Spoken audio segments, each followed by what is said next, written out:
Uh, we're gonna start with rolling up your character's ability scores. As the first step to creating any character. Let's see. Oh yeah. So again, this is gonna be D&D BX. Like I already mentioned, it's a bit different from newer versions, more modern versions of the game. Um, the main difference, I would suppose, that you'll get to experience it as you play, but this picture is a pretty good idea of what you're getting yourself into. I'll just reply to it, and you guys can look at it if you want. So if you go into a discussion, I just like reply to a message, and I will show you two pictures that kind of depict the differences between old style D&D or original D&D versus modern D&D. So you can see modern D&D is a lot more friendlier. They're both good versions, but they're just different styles, right? Modern D&D, you can see you can be a hero, your everything is happy, but old style D&D is you're men, and you're a bunch of like killers, right? Soldiers of fortune, getting ready to campaign against monsters and such. So it's a bit different. There's gonna be a lot of death, but that's the style of play here. So We can't be a gaggle of dumbasses. you're a gaggle of dumb men, perhaps, right? Risking their lives for a bit of coin. That's about it. Yeah. So, If you want to give me 1 second to give y'all some advice. If the amount of monsters is equal or over to the amount of people in your party, run. all right, Squeak. I know you want to give them advice, but we have to let them experience it. So I'm gonna have to mute you Yeah, for I know. this. I'm heading out anyway. You're fine. Okay. Okay. Let's see. So we'll get you guys your characters rolled up, and then we'll get you guys some retainers. Retainers are your henchmen, your servants. You have to pay them, but they can take your place if you die, if you treat them well, right? They're like your servants, your vassals, knights, and you're like their My lord. slaves. Something like that. You can treat them like Thank you. that, but if you treat them like that, imagine how they would feel if you were them, right? So, or you, yeah. So treat them well, be a good lord, and they'll take your place and continue your way of life. Um, let's see. But you're all going to be a bunch of adventurers. And adventurers back then actually meant adventurer, means soldiers of fortune, right? Risking your life and neck for a bit of reward and glory, right? Let's see. So we're gonna start with a Christian. I'm just gonna go alphabetical order. Christian. We'll have Krabert,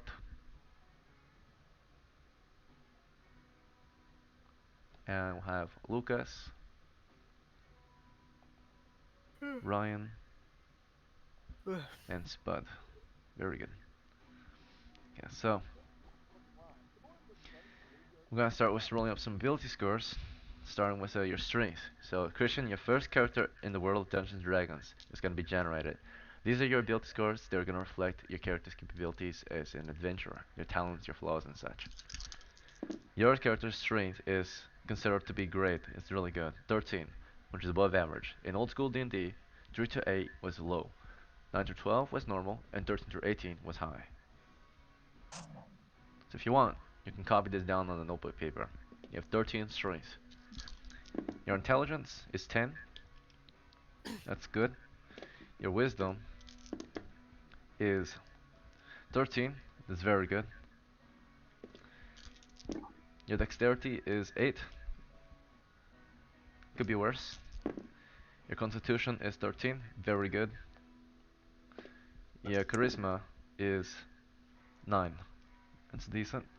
And they could be Alright, worse. Your arms could indeed. be chopped off. Yes, During but the adventure, affectionately. perhaps. Crabert is next. Alright, your strength is 11. All right. Your intelligence is 14. Your wisdom is 8. Your constitution, or sorry, your dexterity is 9. Your constitution is 9. And your charisma is 11. Not bad. Very good. Okay, Lucas, you're next. Your strength is 11. Your intelligence is 12. Your, let's see, wisdom is 11. Your dexterity is 15.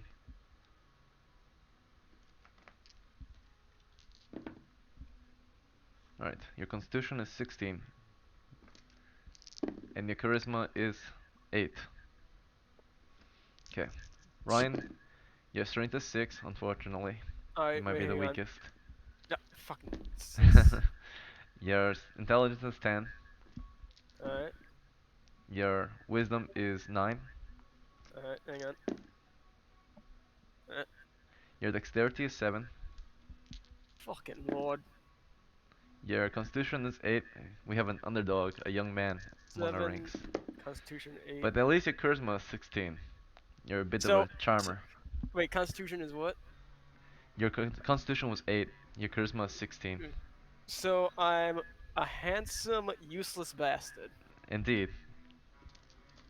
Alright.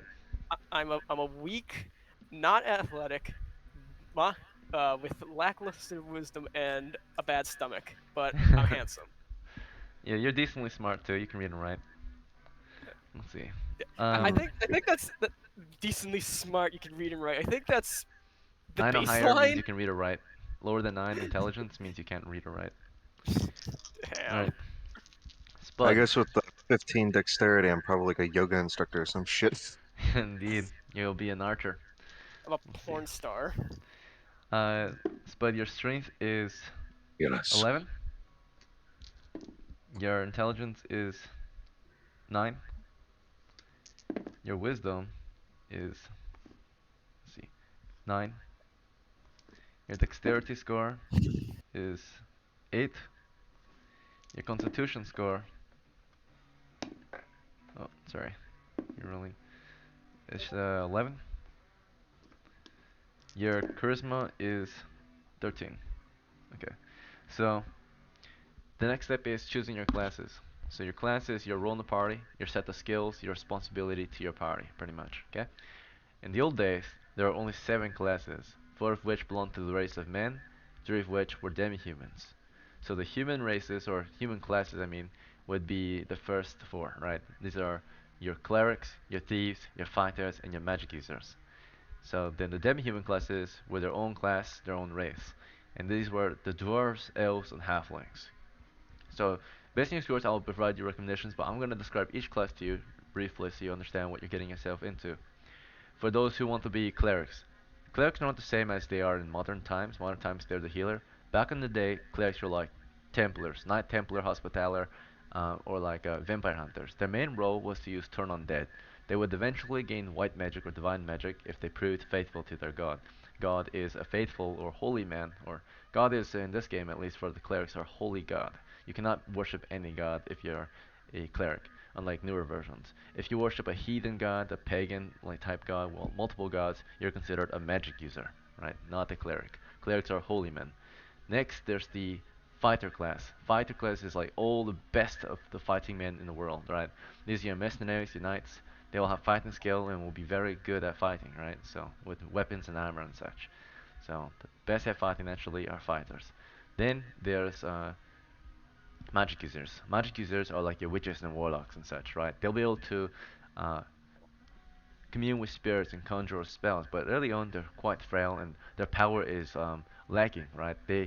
Magic is very rare and powerful, so they only can cast about 1 spell per day, right? And then the last class is the thief. The thief is like the scout. In newer versions they call it the rogue for some reason, but back then they're the thief. They have a bunch of skills that will help them with adventuring, and their way of fighting is usually to fight like a scout, a guerrilla fighter. They're gonna backstab, wait for your front line to engage, and they'll come in from behind and use their backstab skill, which is very effective in combat, if you use it right. But those are the first 4 classes. The next 3 classes are the dwarves, elves, and halflings. Basically, these are all fighting men, but they have different capabilities. The dwarves are very good on the ground because they're from mountain holes and good at mining and crafting, right? They help you find traps and all that, fighting underground monsters. Next are the elves from, mystic woods and such, right? They're very good at fighting, but they also can use magic spells. And then lastly, halflings. Little people growing up in the countryside, in the borderlands of, human settlements and or settled lands and such, they're very good at surviving the wilderness, and particularly they're very good at hunting, in particular with missile weapons and such. So they're small too, so it's hard to hit them. But They're quite frail since they're so small. Um, all right. So those are your options in your classes. I would recommend based on your ability, starting with Christian. Christian, your man. He is strong. He's wise. He's not very quick, but he's tough. Right? I recommend this character be a fighter, cleric, or a dwarf. But the choice is yours.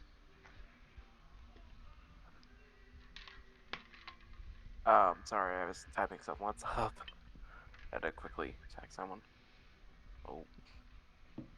What classes? What did you say? I recommend you are going to be a fighter, dwarf, uh, or cleric. Yeah, I'm gonna go for the dwarf. sounds good. As you should, because dwarves are the best class and awesome. Yeah, dwarves are Hey, a bit behold. manlier than men sometimes with their big Indeed. beards. Ooh. All I right, will not Crabbert. tolerate leaf lovers on this server.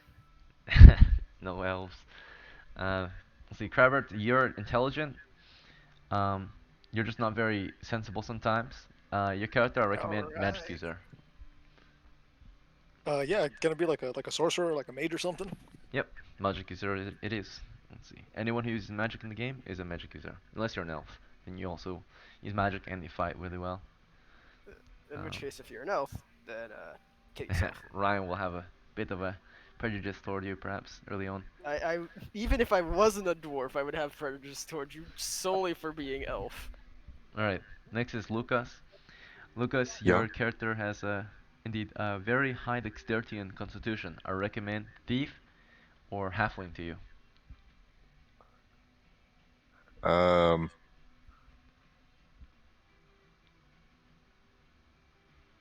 why halfling? Halflings need a good strength and dexterity and constitution score. And you have a good dexterity and constitution score. You're just a bit lacking in the strength department, but that's okay. All right, time to go full Bilbo. Double Baggins it is. Alright. Bilbo Baggins.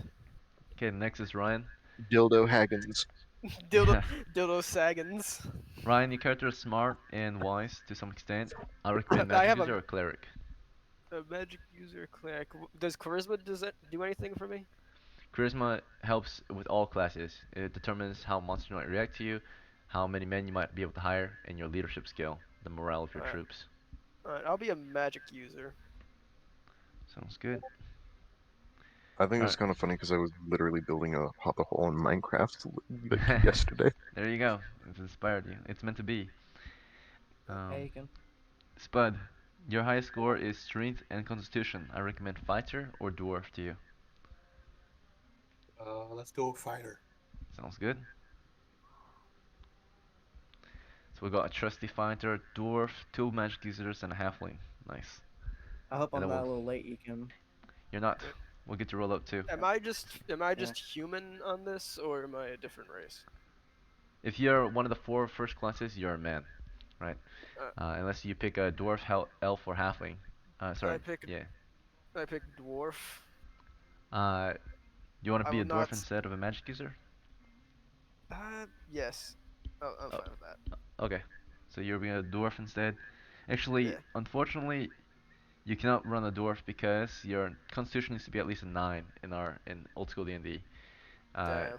Alright. it's not meant to be if your toughness is too low, you are not able to be a dwarven adventurer. And a dwarf with a constitution too low would never set So out am for I? So am adventures. I just human or something else? You'll just be a magic user then, unless you want to be. The other option was cleric. I would recommend. We don't Uh, have a cleric yet, so fine. I'll be the cleric, cause so we're gonna cleric is like a die. knight hospitaller, right? A soldier of a holy Uh, soldier. A cleric is the tally whacker that whacks your Okay. tallies and heals you. All right. Mm, Boomer is next, so we'll get you rolled Willy up. Whackers. Yeah. Boomer is a returning Hey player, so welcome yo. back. Yeah. And Yeah. we have a bunch of new players here, so just sit back and let them take the lead if you want, since you're just Watch running the vanilla. chaos unfold. Indeed, Yeah. let them learn. Let's see. All right, Yeah. 12 strength. But Ooh. I am the tally whacker. Intelligence I will is lay on 12. lay on hands. Wisdom is 8. Huh. Dexterity is 10. Constitution is 5. Charisma is 15. I Yeah, recommend always the fighter or magic charisma. user. Okay. Always the charisma. While Or elf, whatever you actually, do this, while y'all are since you have rolling high stuff, oh strength yeah. and if I go intelligence. grab myself a coffee. All good. Are we I'll see you in a little are bit, we Christian. lacking in any fighters or magic users? We have two magic users. We have a And how many fighter and a and dwarf. how many and a door? Okay, well then might as well split the difference and be an elf. Very well. Mm. Alright, Gotta get next that is elven diversity quota. Yeah. You gotta get that D6 hit die with a -2. the only Hey, class we didn't have was a thief. hey, I'll be Alright. back in like 5 minutes. I gotta run and do Oh something. well, I can be a thief if Sorry. hang on. You can't lower strength as a thief, right? You can lower strength to raise your dexterity. Oh, okay. That'll be well. That wouldn't even make it a +1. I would say if you lower your strength and intelligence down to 9 each, you could raise it to a 13 dexterity. Uh, yeah. Sure. It's better than having a -2 con as an elf. I'm already gonna have low. At least I have a +1 in something. I Okay. just figured out the best name for me. My name is Willy Whacker, the Tallywhacker. Hmm. I will whack your willies to heal you with lay on hands. But you raised quite the army here, Ekin. That was quick. Your parties are Just pretty wait till someone quick. says, "Oh, you touch my talali." Alright, let's see. Hit points. So, Mhm. Christian will get you your hit points next. Hit points is your character's will to survive. Christian's not here right now, but we'll roll up anyway, just so that he's ready to come back and play. Um, but yeah, hit points is how hard you can get hit before you're dead. The average man in old school D&D only had 2 hit points until and then if they took 2 hits of damage, they died naturally. Um, the average fighter or dwarf has a D8, so on average 4. His has 5 with a +1 adjustment from his high constitution, so you'll start with 6 of 6 hit points.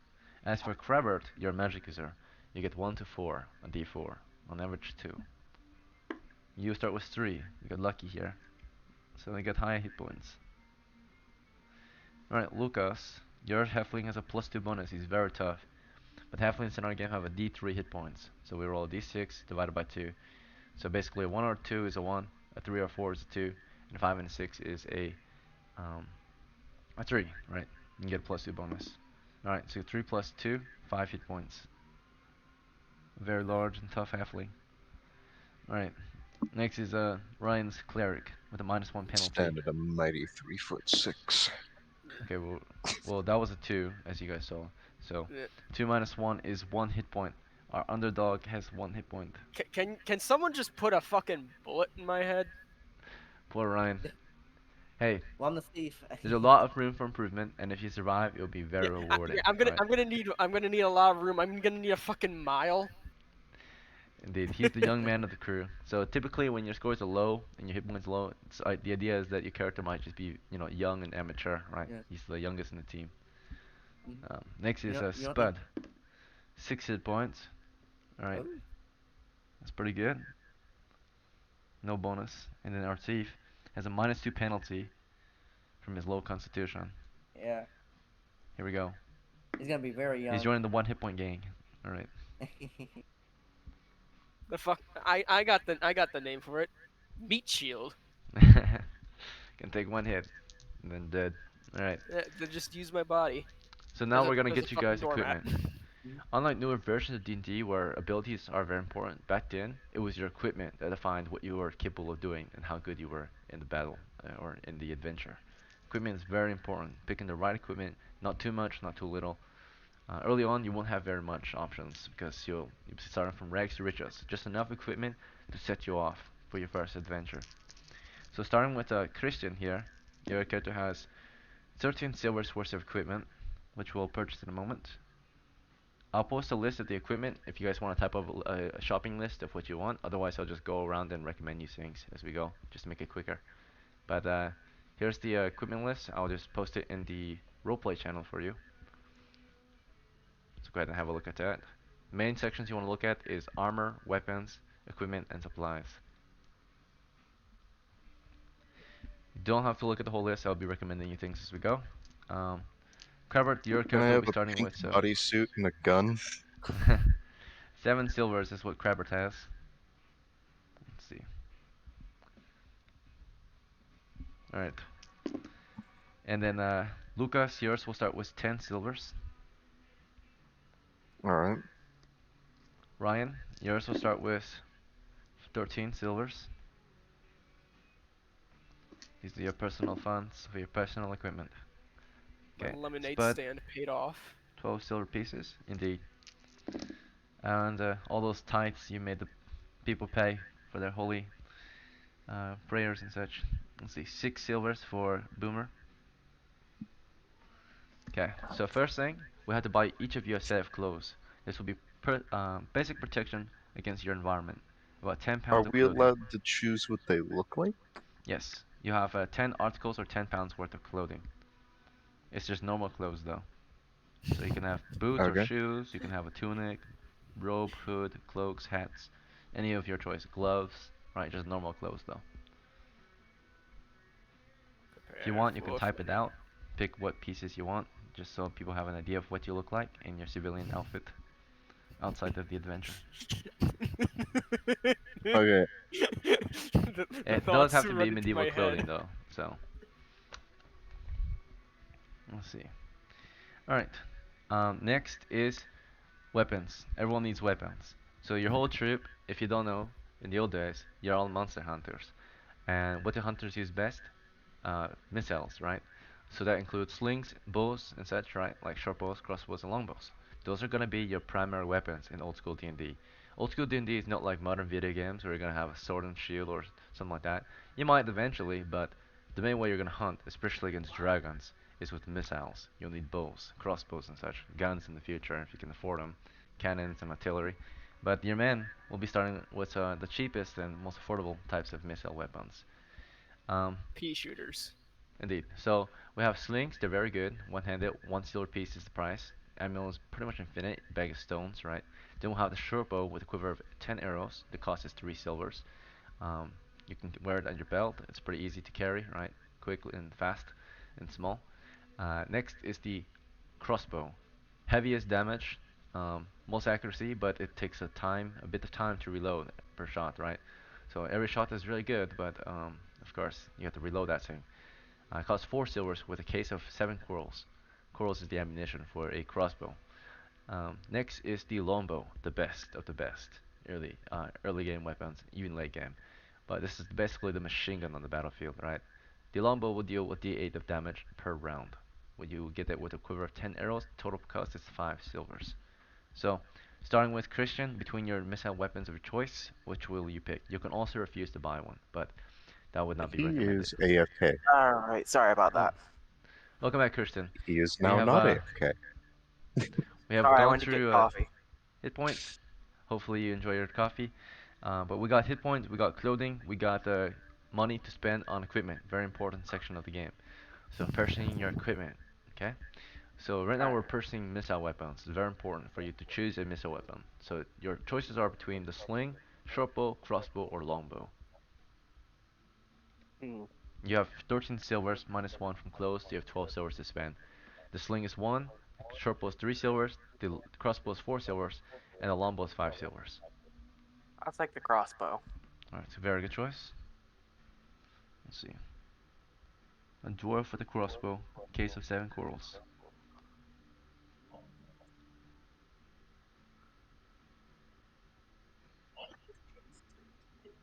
Alright, very good.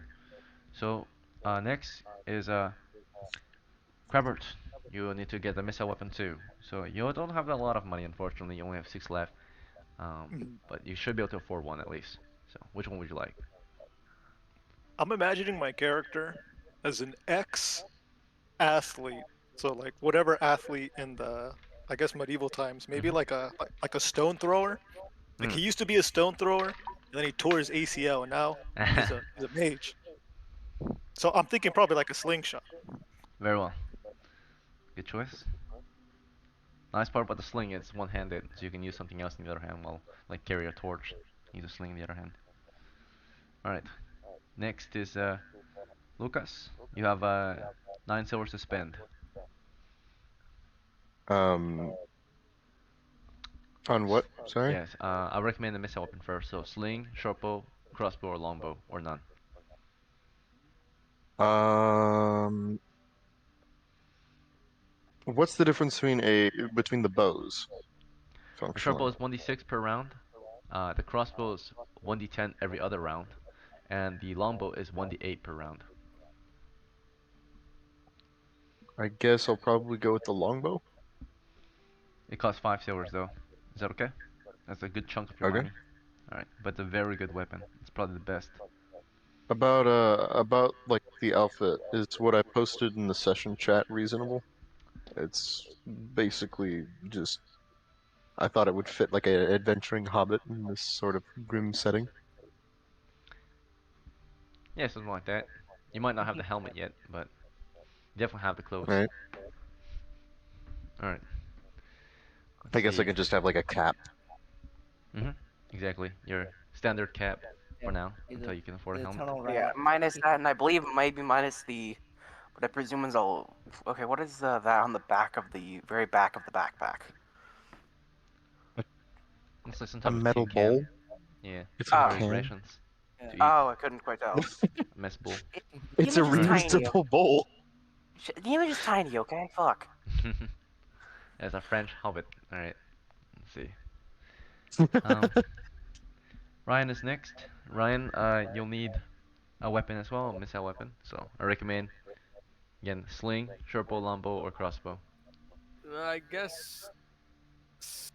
Uh, I'm guessing short bow because my dexterity isn't even good to begin with. Okay, no worries. And I'm Shortbow's a good imagining my choice. character is a dude in lederhosen and sock garters and a funny handlebar mustache. Very good. All right. Spud, you're next. You've got 11 silvers to spend 11. Okay. Um, for your and bow, which. Mhm. let's go with the longbow. Very good choice. All right. I imagine he's like just Groucho Marx in lederhosen. We've got some English longbowmen in our ranks. Very good. All right. Boomers next. Which one would you Hmm. like? I'll get a sling. Okay. All right. Next, we'll need to get you each a melee weapon. In case things get nasty in close quarters, right? You'll need a melee weapon to defend yourself with. Bare minimum, you want maybe a knife for 1 silver. But your options are for the 1 silver, you can get either a knife or a staff, right? Or a heavy stick, whatever you want. A heavy stick is free. Um, for a for 2 silvers, you can afford basically any tool if you want, like a spade, a wood axe, um, a pickaxe. You can also afford actual weapons such as the club or javelin with 2 silvers. For 3 silvers, you can afford. Oh yeah, you can also afford a dagger with 2 silvers. Very good small weapon. Okay, next 3 silvers you can afford you either a spear, a hand axe. Um, there's some more, but those are my top recommendations. For 3 silvers, either the spear or the hand axe. Yeah. So those are my recommendations. There are more expensive options out there, but I don't recommend them early on at least. The one I recommend most, if you want to fight information, devastating weapon on the battlefield, is the spear. Um, if you can use that in your ranks together, it would have a wall of spears. You guys will be quite devastating, right? The Um, maul is good though. let's see. The maul is good too. Yeah, Lucerne hammer. All right, Christian, for you, you have spent a total of 6 of your silvers out of your 13, so you have 7 left. How much money are Right. you willing to spend on a melee weapon? Um. Okay, so what are my options here? Uh, trying to think here. so there's a list that I posted, but my recommendations, spear. Uh, Otherwise, how much are you willing to spend? I'll give you your options. The more money you can spend, of course, are you willing to spend, the better options I'll give you. But you want to save some money for armor or equipment supply still, right? Which will be next. Um. I was debating the Warhammer. Okay, that's a good choice. It's 5 silvers though. That will be Yeah, almost all the rest of your money. I'm debating it. I was gonna say, mainly mostly to like Luke is happy because he loves the pole hammer and the Warhammer is close as I'm gonna get. hmm So there's the warhammer. It's meant for combat, right? But there's also the tool hammer. If you just want a normal hammer, right, for tools, you can use it as a normal weapon still. But it's not as good as a warhammer naturally. So, do you want the normal hammer or do you want the warhammer? The normal hammer costs only 2 silvers. Like, how about the hand axe? Hand axe costs 3 silvers. Yeah. You want that? One-handed axe. Yeah, I think I'll go for that. Sounds good. Destroyer of shields. Indeed, axes are good against shields in this game. Robert, you're next. Um, let's see. You have you don't have a lot of money left, unfortunately. You only have 5 left. Or Our Yeah. poor Robert. I should probably save some for like food. Yeah, food, armor, weapons. Okay, so your last. Before we move on, which melee weapon would you like? Knife, staff, Yeah, well, probably a staff, right? staff. Something like a mage. Mhm. All right. Some self-defense here, and get yourself a staff. All right. Next is Lucas. You have about 4 silvers left. I recommend a spear, but if you want something else, that's fine too. Could I have a pole hammer? It's a bit too large for you. You're a halfling, so like a If I'm spear is allowed a considered a spear, pike. why not a pole hammer? Pole hammer is a bit too unwieldy for you, because it's too heavy. You can still use it, but it would be at a penalty. The spear would be like a But pike in your hands, because you're small size, right? I, Um, Lucas, don't debate is with there the a females. weapon? Hold on. Is there a weapon in the list titled pole hammer it's the mole, that pretty specifically much. states this? Yeah, the Oh, I mole think it's is one considered a A pole too. hammer. maul and a pole hammer are two Yeah. very different things, though. They they are, are. Can you get but one? they're considered in the same category Mm. in this game. So. If I can't use a pole hammer, then I wouldn't be able to use a spear. The spear is considered like a pike in your hands, so uh, they are somewhat similar, but the weight difference, right? The That they weigh weapons. the same, though. The spear is a bit lighter than a pole hammer. So, Not I in mean, real life, though. But okay. I suppose you might be able to use it, but keep in mind you're only about 3 feet, and the weight of the weapon as well. Your character can carry up to 80 pounds of gear max. So a pole hammer, I suppose you could take one along. It's just gonna weigh By the a way, decent amount of your encumbrance. also earlier, didn't you say something about me having a bow? Yes, you have a. Let's see, what kind of bow did you purchase? Longbow? Oh shit, you might not be able to use that. You might be too small for it. Because in the rules it says that halflings, hobbits can't use large weapons. So, because they're too small. It's like a Well, longbow we could just or say it's a recurve bow then. yeah, that would be like a short bow, a heavy short bow. Do you want a heavy short bow instead? The price is instead is about the same as the longbow actually. Yeah. It's only Okay. double the price. So Yeah. a heavy short bow, what it does is it's -1 attack plus 1 damage. So because it's heavier and slower, right? Your accuracy is a little lower with it. Yeah. But then of course the damage is higher.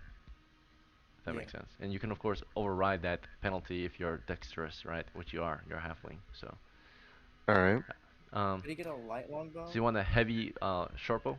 That would be basically a recurve. Yeah, like a heavy recurve. Okay. So in that case, it's the same price. It's just we're reskinning it to the heavy recurve for short bow. Okay. Let's see. Uh, I will post funny image. All right, and that's for Lucas's Um, character. It's a heavy short bow. and then, does that mean I'm supposed to have two weapons, the bow and the spear, or? Yeah, do you want the spear still, or the spear is like a pike in your hands? So unlike normal men can use a spear in one hand or two hands. Halflings have to use a spear in two hands, if that makes sense, because it's like a pike to them. Cause Like a Bilbo Baggins, right? His sting was a dagger in the man's hand, but to him it was a short sword, right? Based on his size. So, cause like, thing, yeah, reason why I asked about the pole hammer is because like I absolutely love the pole hammer, but I'm a little yeah. confused about whether or not my character would still be able to use a spear. Uh, Um, you can use a spear would it be as a pike. possible to have like a would it be possible to have a The warhammer would be like a pole hammer in your hands, for example, right? That'll be like a two-handed weapon in your hands, because warhammer is normal size for a human, but it's large for a halfling. well, if I'm 3 foot tall, then a 1 foot tall weapon is still not going to be proportional. It's a Mm. warhammer in the hands of a 3 foot person is going to be like the size of a mall. Yeah, so you can get the mole then, I suppose. Um, and then a maul is also kind of different because a maul is just a hammerhead. A pole hammer is a hammerhead with a little sickle on one end. Well, One yeah, second, something like someone's that. at my door. So, Sorry, someone's at my door. 1 second. all right, we'll come back. Let's see. Moving to Ryan. Ryan, what melee weapon would you like? Well, I still have a question. Like, what am I as a character? Because like it's just cleric, but then what else is it? Uh, what do you mean? You're a Like, soldier of God. yeah, but what? How tall am I? Like, Oh, am I you're a a human. halfling? Am I a dwarf? Anyone who isn't if you're not a halfling class, then you're a human, a man. All right, then Yeah, can wait. I? Put me, All Mamo. clerics are human. All right. All right, I'll grab Sorry a. about that. you're good. I'll take a Um, fucking maul, I guess. you want them all? All right. Yeah, I want It's a big pretty hammer. I want the big. I want to be costly. Gallagher. Hmm? I want to be fucking Gallagher. All right, sounds good. Smashing melons. All right, so it costs 10 silvers for that. Let me see if you can afford it. We spent already 40 silvers. You only have 9 left. So you cannot afford them all, but you can afford a warhammer if you want that. I'm fine with just maul. No, you cannot afford it. That's the thing. Can I sell my body to pay for it? Or have Then we you gotten wouldn't to that part that? even have it anymore, right? Because you would be gone. So Or I guess Wait. Warhammer then. the warhammer, right? It's the best we can do. I can't even ask. I can't even do it because you're handsome discount. Bullshit. All right, and then Lucas, back to you. You say you want to go Um, as I got an idea. So you know how the sting was a dagger, but in Bilbo's hands it was, like a short sword, you know, short sword. it was like a sword. Yeah, How about a saber, but in my hands a one-handed saber is basically like a two-handed katana. something like that. Yeah. So if you want, that's called the scimitar in our game. It's just about the same. All right. All right, So just scimitar 7 silvers though. Let's see if you can afford it. how many do I have left? You bought a heavy No short saber, bow. or Well, is there like a one-handed arming sword? Can we just like reskin an arming sword as say it's a saber? there's the sword. Yeah, so the sword is 5 silvers, I think. You can afford that. Hmm. Alright. So you can get a sword, an armor sword. So, Yeah, okay. let's see. I think it only costs 5. No, that's a short sword. Short sword costs 5. A normal sword costs 7. So, you can get the short sword. In your hands, it's like a normal sword, right? Because you're small. Yeah, and we can just do the reskin thing. Alright, so that's for Lucas, short sword.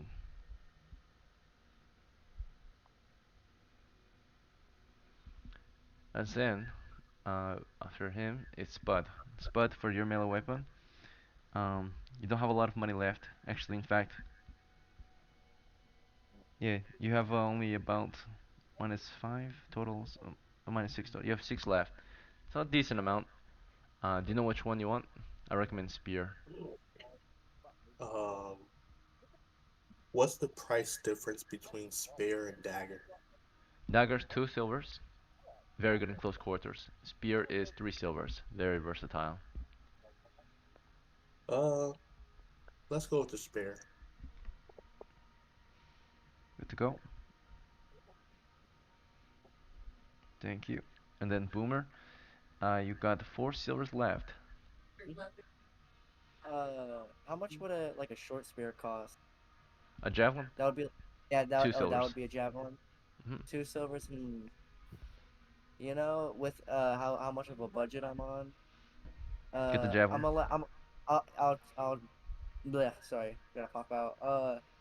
I think I'll trust my team to do the fighting while I'll do the thievery. I'll take a Mm, knife. You very know, well. in Lucas's hand, it's like Excalibur, but for me, it's a little bitty knife. All right. Mm, That's kind of mean.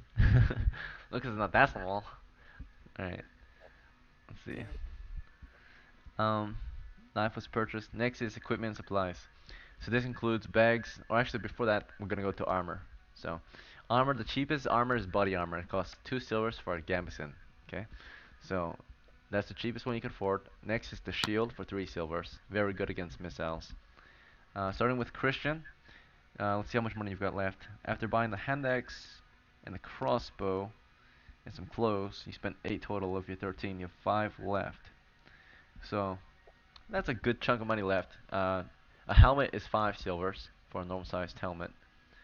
Um, I think I'll just go for the standard body armor. Gamson, you want a shield too, or do you want to pass on the shield? I'll pass on the shield. Sounds good. Save some for equipment supplies.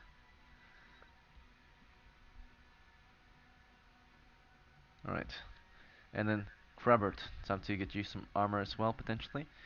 Um, No armor. It'll weigh me down. very well. You'll probably get the equipment supplies then.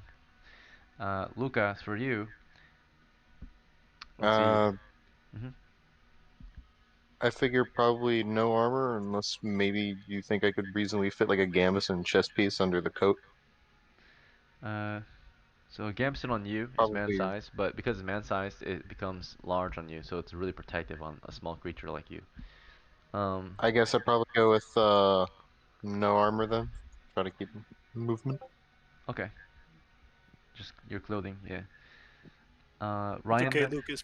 Maybe we might find a Oh way to wait, make you taller, Yeah. like a can potion I or something.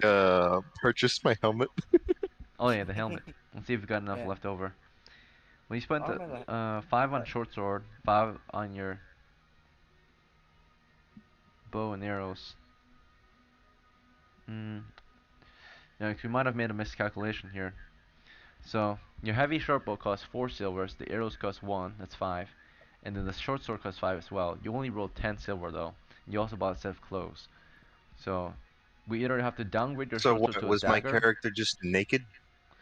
He can't be naked. Did I just go up You will to the die of store and diseases. regurgitate or unholy the coins out? We You just have to just you rewrite just it. you So, just say that your character's a nudist. Wait, um, can I get? Wait, how much? Do I still have like 5 silver pieces? you might.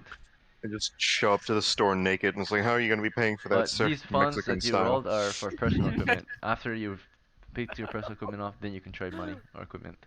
Oh, okay. So this is all for personal stuff prior to meeting your party. This is the equipment you had. How come Okay. he Yeah, can go to because the store naked, but I I was gonna can't offer a sell my loan with body? interest. So instead, I'm gonna say you're either gonna bring your short bow down to a normal short bow. You can upgrade it later, or you can get a dagger instead of a short sword. So what would you like? Hello, Purple. The short bow? What? Sorry, my Are you okay with dog came up downgrading? to me and So kind of Lucas, jumped do you on want me. to downgrade the bow or do you want to downgrade the sword? Downgrade the sword, I guess. Okay, so we're gonna get you a dagger instead. It's like a short sword in your hands. Still a decent sized weapon. Okay. In that case, you have 3 silvers then, or let's see, 2 silvers then. Let's see, 2 plus 5 plus 1 is a total of 8, right? So 2 silvers left, enough for some body armor if you want. Can I purchase the little helmet? The small helmet cost 2.5 silvers. Unfortunately, you cannot afford it yet. But you just said I had 3. No, you had 2. Sorry. Did I say 3? It was 2. So it's because you had 10, you bought a short bow, or heavy short bow for 4 silvers with the arrows included. So it's 5 silvers. And then you bought the dagger for 2 silvers, and you bought the clothes for 1 silver. So there's 2 silvers left. Yeah. Okay. So uh, Let's see. Yeah, you'll have to go with just the cap for now. And your last 2 silvers might be your backpack then. Let's see. Um, Ryan, for you, How much do I got? let's see. We spent for your Warhammer 5 silvers. Your Sherpa was 3, close was 1, so we spent 9 total, I think. So then you have 4 left for armor. The cheapest armor you can afford is a gambeson or shield. I'm gonna be honest. That shit's like as useful as boobs on a bull, so I guess I don't pass on it. Yeah, early on, it's not very useful. Not even that. I'm fucking 1 HP. Oh, right. So just don't get hit. So Let's see. eh, don't Spud, die, forehead. So I'll just put the rest of it in backpack crap. just shoot monsters from behind friendly lines and you'll be fine. Let's see. But our Spud here, you have 6 silvers, but minus 6 total actually. Oh, sorry, no, you had 12 silvers. Minus 5 from your bow and arrows, 3 from your spear, 1 from your clothes, so minus total of 9. You have 3 left for armor. Do you want the shield, or do you want the gambeson, or no armor? Uh, huh. I think a shield would be nice. You know what? Yeah, it's very good against missiles. You will probably, if you get the shield, your men are probably gonna put you at the front. You're probably gonna have to take point. That's fine. Okay.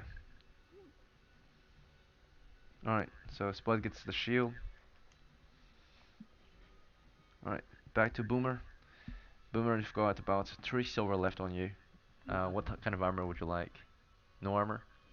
I had 6 when or I had 5 or 6 when I started. You start with 6. You lost 3. Okay. What type of armor you said you could? You can afford either a gambeson or a shield, or you can go without armor and get I equipment get instead. well. Yeah. There's always the things like a pole and a key though, but maybe not a key. You do need a key if you want a lockpick. Yeah, a lockpick, but what would you recommend? I recommend the key and the pole. Key and pole. Yeah, I'll rely on my fighters to do the fighting, and I'll do the sneaking and taking the money when everyone's dead. Oop. Alright. So that's not the agreement, but they'll fight for you, and you'll steal for them. Let's see. No. Just Um, Christian, we're gonna get you equipment supplies if you've got any remaining money left over. I think you do, so let's see. We spent 2, 5, let's see, that's 4, 9, 10. You have 3 left, Christian, for equipment supplies. First, I recommend, or do you already know what equipment supplies you want? Otherwise, I'm gonna give you some recommendations. We'll take the recommendations. Alright, first I recommend a container. At least a bag. A bag costs 2 silvers, carries up to 40 pounds of gear. It's quite expensive, but it's gonna be worth it in the long run. Alright, I'll take it. Okay, so you got the bag. It's like a satchel, a side bag. With your last silver, I recommend you're gonna buy the party some torches. We need to see in the dark. Alright. So you got a bag and torches. Okay. Hopefully someone in your party buys a tinderbox.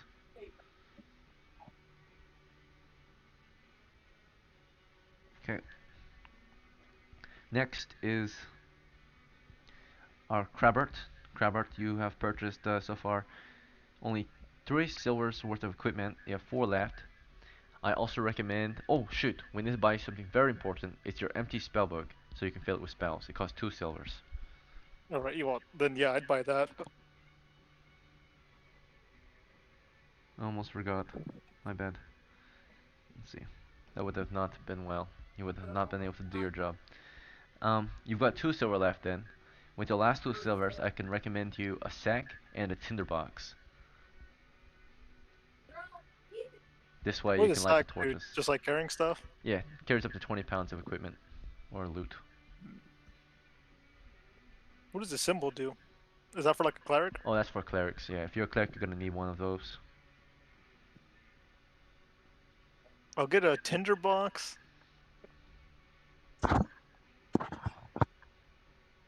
And that's it. Okay, you have 1 silver left then. For anything else you might need in the future. Oh yeah, I'll just keep it just in case. Lucas has spent all his money. but he pretty much only needs armor and weapons since he's a halfling. Let's see. I think you spent most of your money. Yeah, you did. You spent all of it. Um, I think you did. Let me double check. 2, Wait, what'd the last 2 coins go to? 5, and 1. Oh, the last 2 coins didn't go to anywhere, I think. Let me double check. Yeah, you still got 2 left. So with your last 2, I can recommend you also a sack, or maybe a 50-foot coil of rope. You can wear it around your body. Um, what do you think you would like instead? Um, I can give some more recommendations. You can get a flask of oil. If you heat this up, it can be a devastating weapon, right? Boiling oil. The better one, of course, is flaming oil. That stuff explodes, deals heavy damage. Let's see. what about some kind of yeah, utility item, something like multi-purpose, like a Rope. I don't know, a little oil lamp or something. I don't know. Oh, yes, yes, yes. Lantern. You want that? Let's see. It costs 2 silvers, but that's without fuel No. or tinderbox. Uh, Oh, here's another one. A net. You can throw it at the monster. Trap them.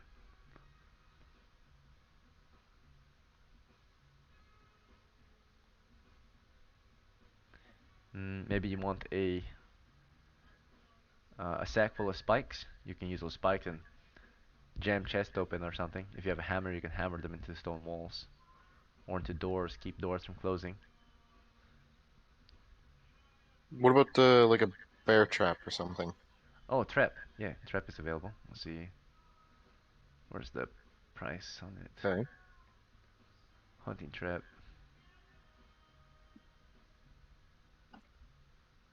It used to be there. I don't know where it went. Maybe it's in the weapons section. Okay, it's not there either. Alright. I don't know where the trap went. It's not on the list at the moment. But I Yeah, think it was around 5 is silvers it for it. around? Actually, I think we might be able to get a third one of my friends, and well, third one of us. Alright, so Lucas, unfortunately I don't see trap right now. I'll have to get back to you on that. For now, would you like something else? Yeah. Um, Yeah, guys, I'll be back in like 3 seconds. Okay. Actually, I Hector, mean, does it I'm okay? gonna be honest. I can't really think of anything. Is it possible just to save the gold as for You can later? save Or... it. Yep, you can save it for later. All I right, think you need it. Okay. put it Is in it my okay if savings I, account. funnily enough, try and get another person in here? If you'd be okay Uh, with that? I if it give won't take my you my long, gold to the bank and tell them to invest it in a company called Apple that'll come out 500 years from now. alright. So, very well, Lucas. You hold on to your 2 silvers. Alright, Christian, if your friend won't be long, sure, we can get him in. Oh, But, oh, I can get him in here like right now. He okay. literally, he just called me. Alright, very well. All right, See you let's soon. call him back. The more the Go back. merrier. Um, yeah, Let's Ryan. go. Let's see. Ryan, you've got a little bit of silver left too, I think. Let me double check. 5, 3, 1, 9 spent. You've got 4 left. We need to get you a holy symbol though, so you can turn on that. I picked the god from Pastafarnism, this great spaghetti monster. So I just need a colander. Unfortunately, if you want that god, you're gonna be a magic user. So if you're a That's cleric, you have to be holy. You have to worship either God, Yahweh, or Allah. Right, just yeah. God. I am the prophet of Yahweh. Very well. Let's see. One of his prophets, perhaps. Let's see. Um, well, you spent 2 silver on that, so you have 2 left. And with those last 2, I recommend, if you don't want armor, you're gonna get supplies and equipment. Maybe my recommendation, since no one bought it yet, is a rope. Ropes always come in Buy handy. I'll buy rope. Okay, you got a 50-foot long rope now. And anything else? I would also recommend a roll of bandages you can hang from your belt in case someone starts bleeding out to death. Alright. Is that fine with you? Yep. Be our I holy have medic. brought, I have brought the Mexican. Welcome. Hi. Hola, Um, buenos dias. Nice to meet you. My I'm name not is too well Ike. versed on D&D, but I like it. So, but yeah. Awesome. Welcome to our game. We'll get you a character real quick. Because you're a bit late though, Alright. we're just gonna I'm gonna randomly gen one for you, and I'll tell you what you've got. Next Alright, time, sounds if you good. play again, I'll go through the process of character creation with you. Yeah. Okay. So, Velos, you're also you can. oh, Val, are you here to game too? Yeah. Do you want Wait, to am be I as like Brito out? Mart or do you want to roll a new one? Am I out of money? Ryan, you've got 0 left after buying the last 2 pieces of equipment. Okay, so I think everyone's has spent all their money pretty much. Um, we just gotta get 2 characters real quick for Valo and Platino. And since you guys are a bit later, I won't go through character creation like as thoroughly as I did with the others. So I'm just gonna roll one up for you, grab you some gear, and tell you what you've got, if that's okay. Just so we can Alright. get started sooner. Uh, Yeah, that sounds good. but welcome. We are playing old school D&D, D&D BX, and I'm glad you could join us this fine Sunday morning or Saturday night if you're American. Mm. Let's see. So, Valo, do you want to roll up a new character? Is that fine? Yeah, I'm retiring Burrito Mark. I just rolled my stats right now in the roleplay. Sounds good. Give her a break. Let's see. I see that you've got 13, 8, and 11. Would Yep. lederhosen And be considered fine clothing? I mean, it is made of leather, so I suppose it is. Okay, I would like to let you know, while Lucas is French, he is also German. He has like dual citizenship. Uh, Yeah, n- I am a cleric who has lederhosen, sock garters, the green feathered cap, and a handlebar mustache. All right, so Sock garters? let's see. Yes, Platino, sock gotta get one for garters. you as They well. guard your socks. What do you? What even Okay. are these? Everyone else, thank you for your patience. We Like have I pretty actually much wore lederhosen as a kid, so like what? gone through character creation almost fully. The last step to character creation for everyone else is you have to find a medieval name. In old school D&D, your medieval name determined your culture. So if you chose a German medieval name, you were German. If you chose a French medieval name, you were a Frenchman, right? So go ahead, find your character names, and your player name in our game, at least, is considered your surname in old school D&D. So any character you play falls under the same house because they fall under the same player, right? All of them act similarly because they're played by the same player, and they're all of the same clan or family or house, right? Whatever you want to call it. But they're clansmen, right? They're most likely So any we're character you picking our play. characters' names right Yep, now. they're gonna pick your first name for your character because their last name is your player name. So any character, for example, if I played a character named James, his name is James Eakin, right? Or James of House Eakin, right? If you play a Great. character Lucas, right? Like say you're also James, you're James Lucas, right? Or James son of Lucas, so or of House Lucas, right? So um, that's how it I goes here. Let's see. I'm actually about to no, I'm about to dox myself here because I was gonna actually my house or last name in game whatever. I was actually gonna go with my real last name It's okay. because it sounds Polish as hell. All right. So Vitkowski. you There's guys Oh, go ahead and Polish figure out your names. names, and while you're doing that, I'm gonna get the character rolled up for Platino and Velo, right? So let's see, Platino, let's get you some abilities. We're gonna roll your ability scores. Your strength is 9. That's good. Your intelligence is 7. Decent. It's not horrible. Okay, your wisdom is 6. Not the best. All right. Your dexterity is let's see, 11. Your constitution is 12, and your charisma is 9. All right. Your highest score is dexterity. We're gonna make you a thief or a fighter. I'll let you pick. You want to be a thief or a fighter, Platino? Fighter. Fighter. All right, sounds good. You have fighting skill. You have 1 to 8 hit points. Let's see. You start with 5. Your adjustment is 0. The average man only has 2 hit points. Your fighter has 5. All right. Your money will get you a decent amount of. Oh, he's kind of poor. You start with some clothes, and then we'll get him with 6 silver, so we can afford him a sling for missiles. And then for the melee, we're gonna get you A spear and a gambeson. Alright. You'll probably be a second-rank fighter, dealing heavy damage from behind the front lines. Alright, Alright, sounds nice. so those are your items and all that. So you got clothing, sling, spear, and gambeson. For Valo, what class do you want? Based on your scores, recommend fighter. Yeah, I'm going fighter, but I got a 6 for dex, so that's pretty bad. Probably not going to be a good shooter, but good frontline. You have 8 hit points. Yep. And then I rolled 10 sober. Oh, okay. You and Oh, what Max the heck? You know what's HP. weird? I just rolled 8 too. I was rolling Yeah, for I you. rolled 8 HP. Yeah. Wait. What's that? Alright. And then it's meant to be then. That- 10 That's a silvers 1 worth of in equipment. 64 chance. I'll just go grab you some equipment unless you know what you want right away. But I'll need your clothes, Right. spear. Okay, so I'm at 9. Is a spear alright with you? Yeah, we'll do a spear. Okay, anything else? The bow? I'll do Or a sling? sling. Yeah, you're probably gonna focus on melee. Yep. So So how sling. many silvers do I have left? After a spear and sling and clothes, you got 5 left. I recommend shield and gambeson.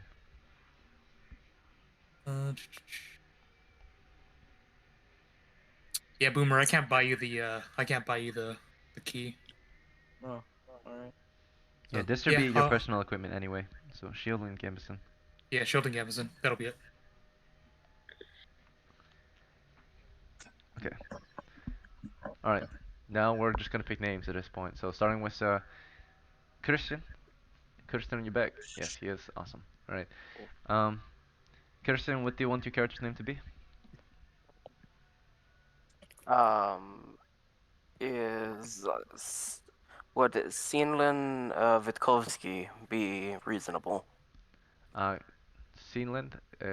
Just the first name. So. Is Sinlin Senlin? You said Senlin. Sealand. Okay, that works. You're gonna be Sealand. Your last name is Christian, so. Oh wait, no. I was gonna say, never mind. I got confused with how the naming system worked. Yep. I'm So your sorry. player name is your family name. Okay, in that case, Vitkovsky. Vitkovsky Christian. Yep, Witkowski. Witkowski. Please note, I did just dox myself. That is my real last name. Yeah, my real last name is Young.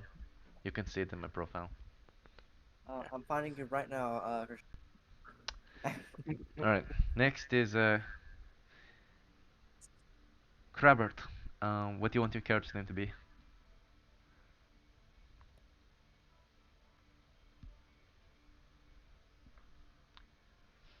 Dear Mr. Krabert, are you there?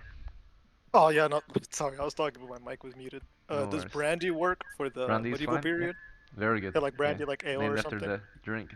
Nice. Yeah, exactly. Your father has good taste. Alright. Let's see. Lucas is next. What do you want to be called? Okay, because I'm French, I'm Yes. kind of obligated to make my character name Asterix. How do you spell And it? Obelix? Yeah. A S T accented E, so it's E little thing on top. R I X. Asterix. Very good. Alright. And then the Asterix of House Lucas and then Platino. What would you like your character to be called?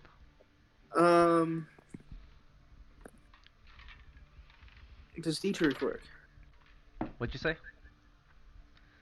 Dietrich. But Dietrich. with a T, no. Yeah, Dietrich. Yes, that works. You're Dietrich. So Really? is it Does this have any You know relation to? why? I say, yeah, Why?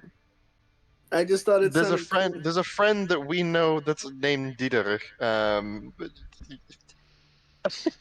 Okay. Well, is that okay with you, It's Platino? so different. Or Yeah, it's good with me. okay.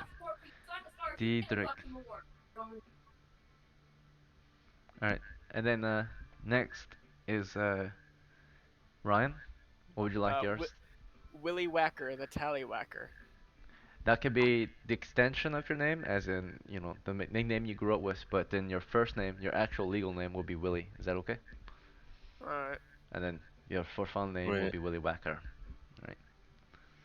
Willy Whacker, the Like you're Tally Willie of Whacker. House Ryan, and your friends call you Willie Whacker. Right. Why? Why, Ryan? I love Why? how we got that name.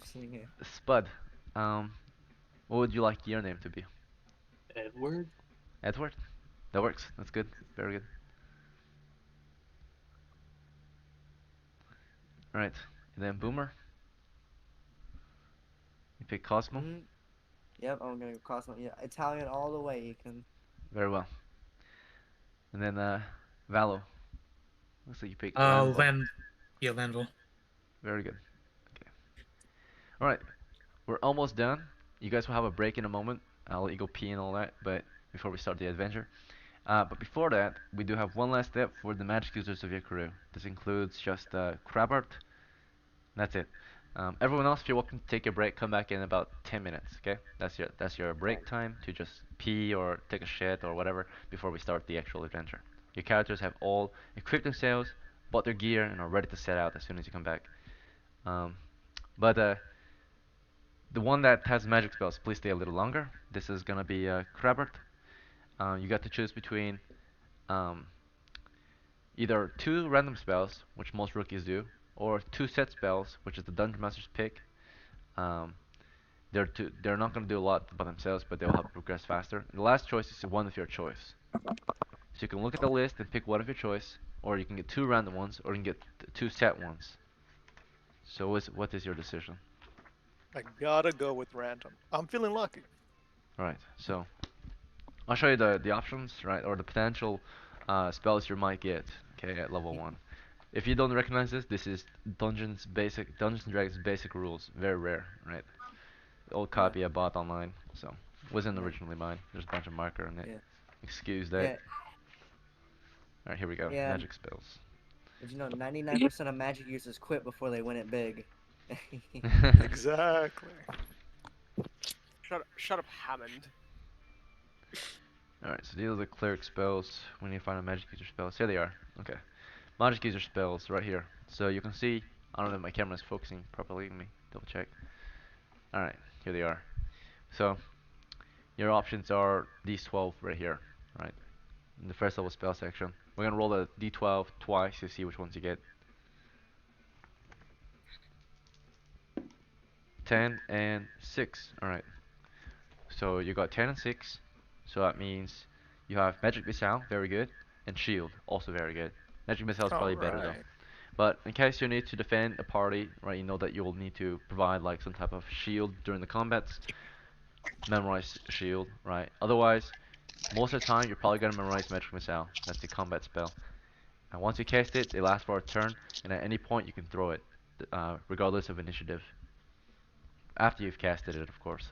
So it's a good spell to intercept something. Like if someone's about to die, throw that missile, it automatically hits, and usually, at least against normal foes, will automatically kill. Let's see. Um, so you have those two spells, and every day you can switch between them. You can only cast one spell a day.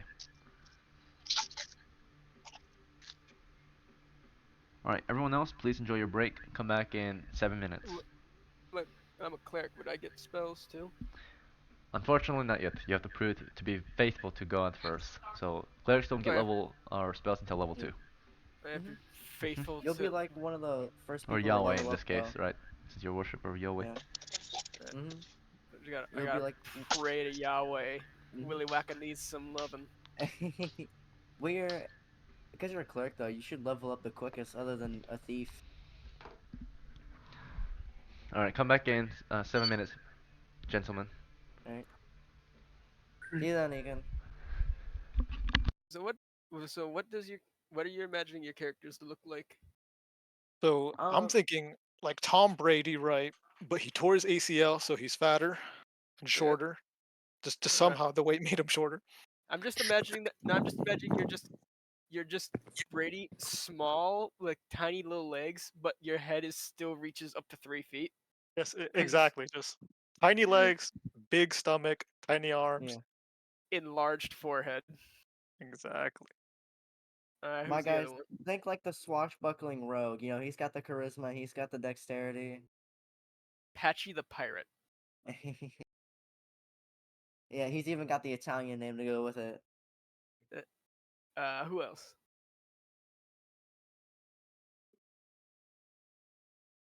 I was just imagining just absolute fucking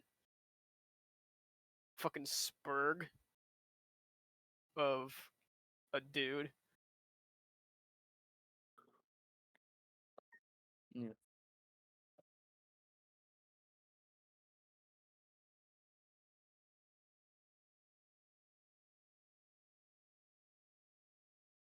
All he does is that when he cures your wounds, he has to smack you Willy. That's why I he got the mean, name Willy Whacker, the Tallywhacker. my old cleric was kind of like that. He would only He lay on had hands. all. Just for some ungodly reason. Sometimes my only high stats with the character is like charisma. Like fucking a 6 in strength, Yeah, yeah, a like my last 7 in character. dexterity, Yeah, and no, a my last constitution character. in 8. I Yeah. had to put I had to make my health 3 so that we can Yeah. stay at 1. Yeah, last time my last character had a -1 in all stats other than like wisdom. I got minus all except for charisma, and intelligence is just 10, so it's just neutral. Yeah. Trust me, you're gonna like cleric, you know, it's pretty fun. I don't even like myself now, even if I have the funny Well, even if trust I me, have man, the once best you hit looking the character. if you don't die immediately and you hit the level up, it'll be fun. I trip on the floor Yeah. and I die. When you can cast spells, it's so much funner because you get to choose from the cleric spell list. You could choose any spell in the morning when you're high enough level. My last I slip on a my banana peel and I'm Yeah, dead. my last truly strong cleric I was playing, he got to level 2. He had like 11 hit points and he had like full plate armor, but he got killed by like 15 goblins. There's like since we don't have like shield, since I don't have a shield and I don't have like actual AC armor. is good. Try to focus on armor as quickly as you can Yeah, because the best armor early on because is all I heavy have is gambit. just lederhosen, Mm-hmm. and I know that they After an are adventure bulletproof. though, I say get a helmet, get some heavy gambeson, maybe a shield because heavy gambeson gives you -2, which is pretty good. Especially if you're a halfling. I had a halfling named Anton. He's still alive too, but he broke his leg. Anton Blast. Anton, he was a good archer, man. I'm telling you, he had like +4 with bows. And I'm just human, so I'm just dude. yeah, I'm only human after. No, but all he wore was like a heavy gambeson and a helmet, and he had like AC 2, which was like it was like 15. No, it was. I think it The was AC person 18. stares at you slightly more than you should, and you'll take damage. A sneeze, I you'll think take that's just damage. called a wizard. A sneeze and someone will take damage. You'll take damage. At level 1, yeah. You gotta be careful, man. You die from a sudden Yeah. fart being blown That's in your why I chose direction. Steve. We gotta navigate traps. Trust me, man. Traps are a killer. Yeah. 1 second you're walking, if you're not paying attention, you're not searching, you can just That- step through a pitfall and you die. That's why you gotta buy a blindman's cane and just kind of tap tap Yeah, tap tap. that's tap, what I tap. got. I got a blindman's cane. I got my 10-foot pole.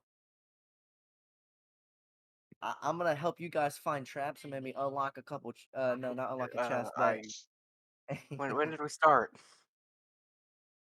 We're doing the break for people yeah, to we got a couple of shit, minutes. We piss, got a and break Oh. still. 2 minutes left Oh. till our break is over. Okay. Alright, we're back. to shit, piss, and smoke. Exactly. Here you guys now. My internet has been dying. You'd Oh stop shit. downloading porn when you're playing Discord. Done. Ah, god damn it.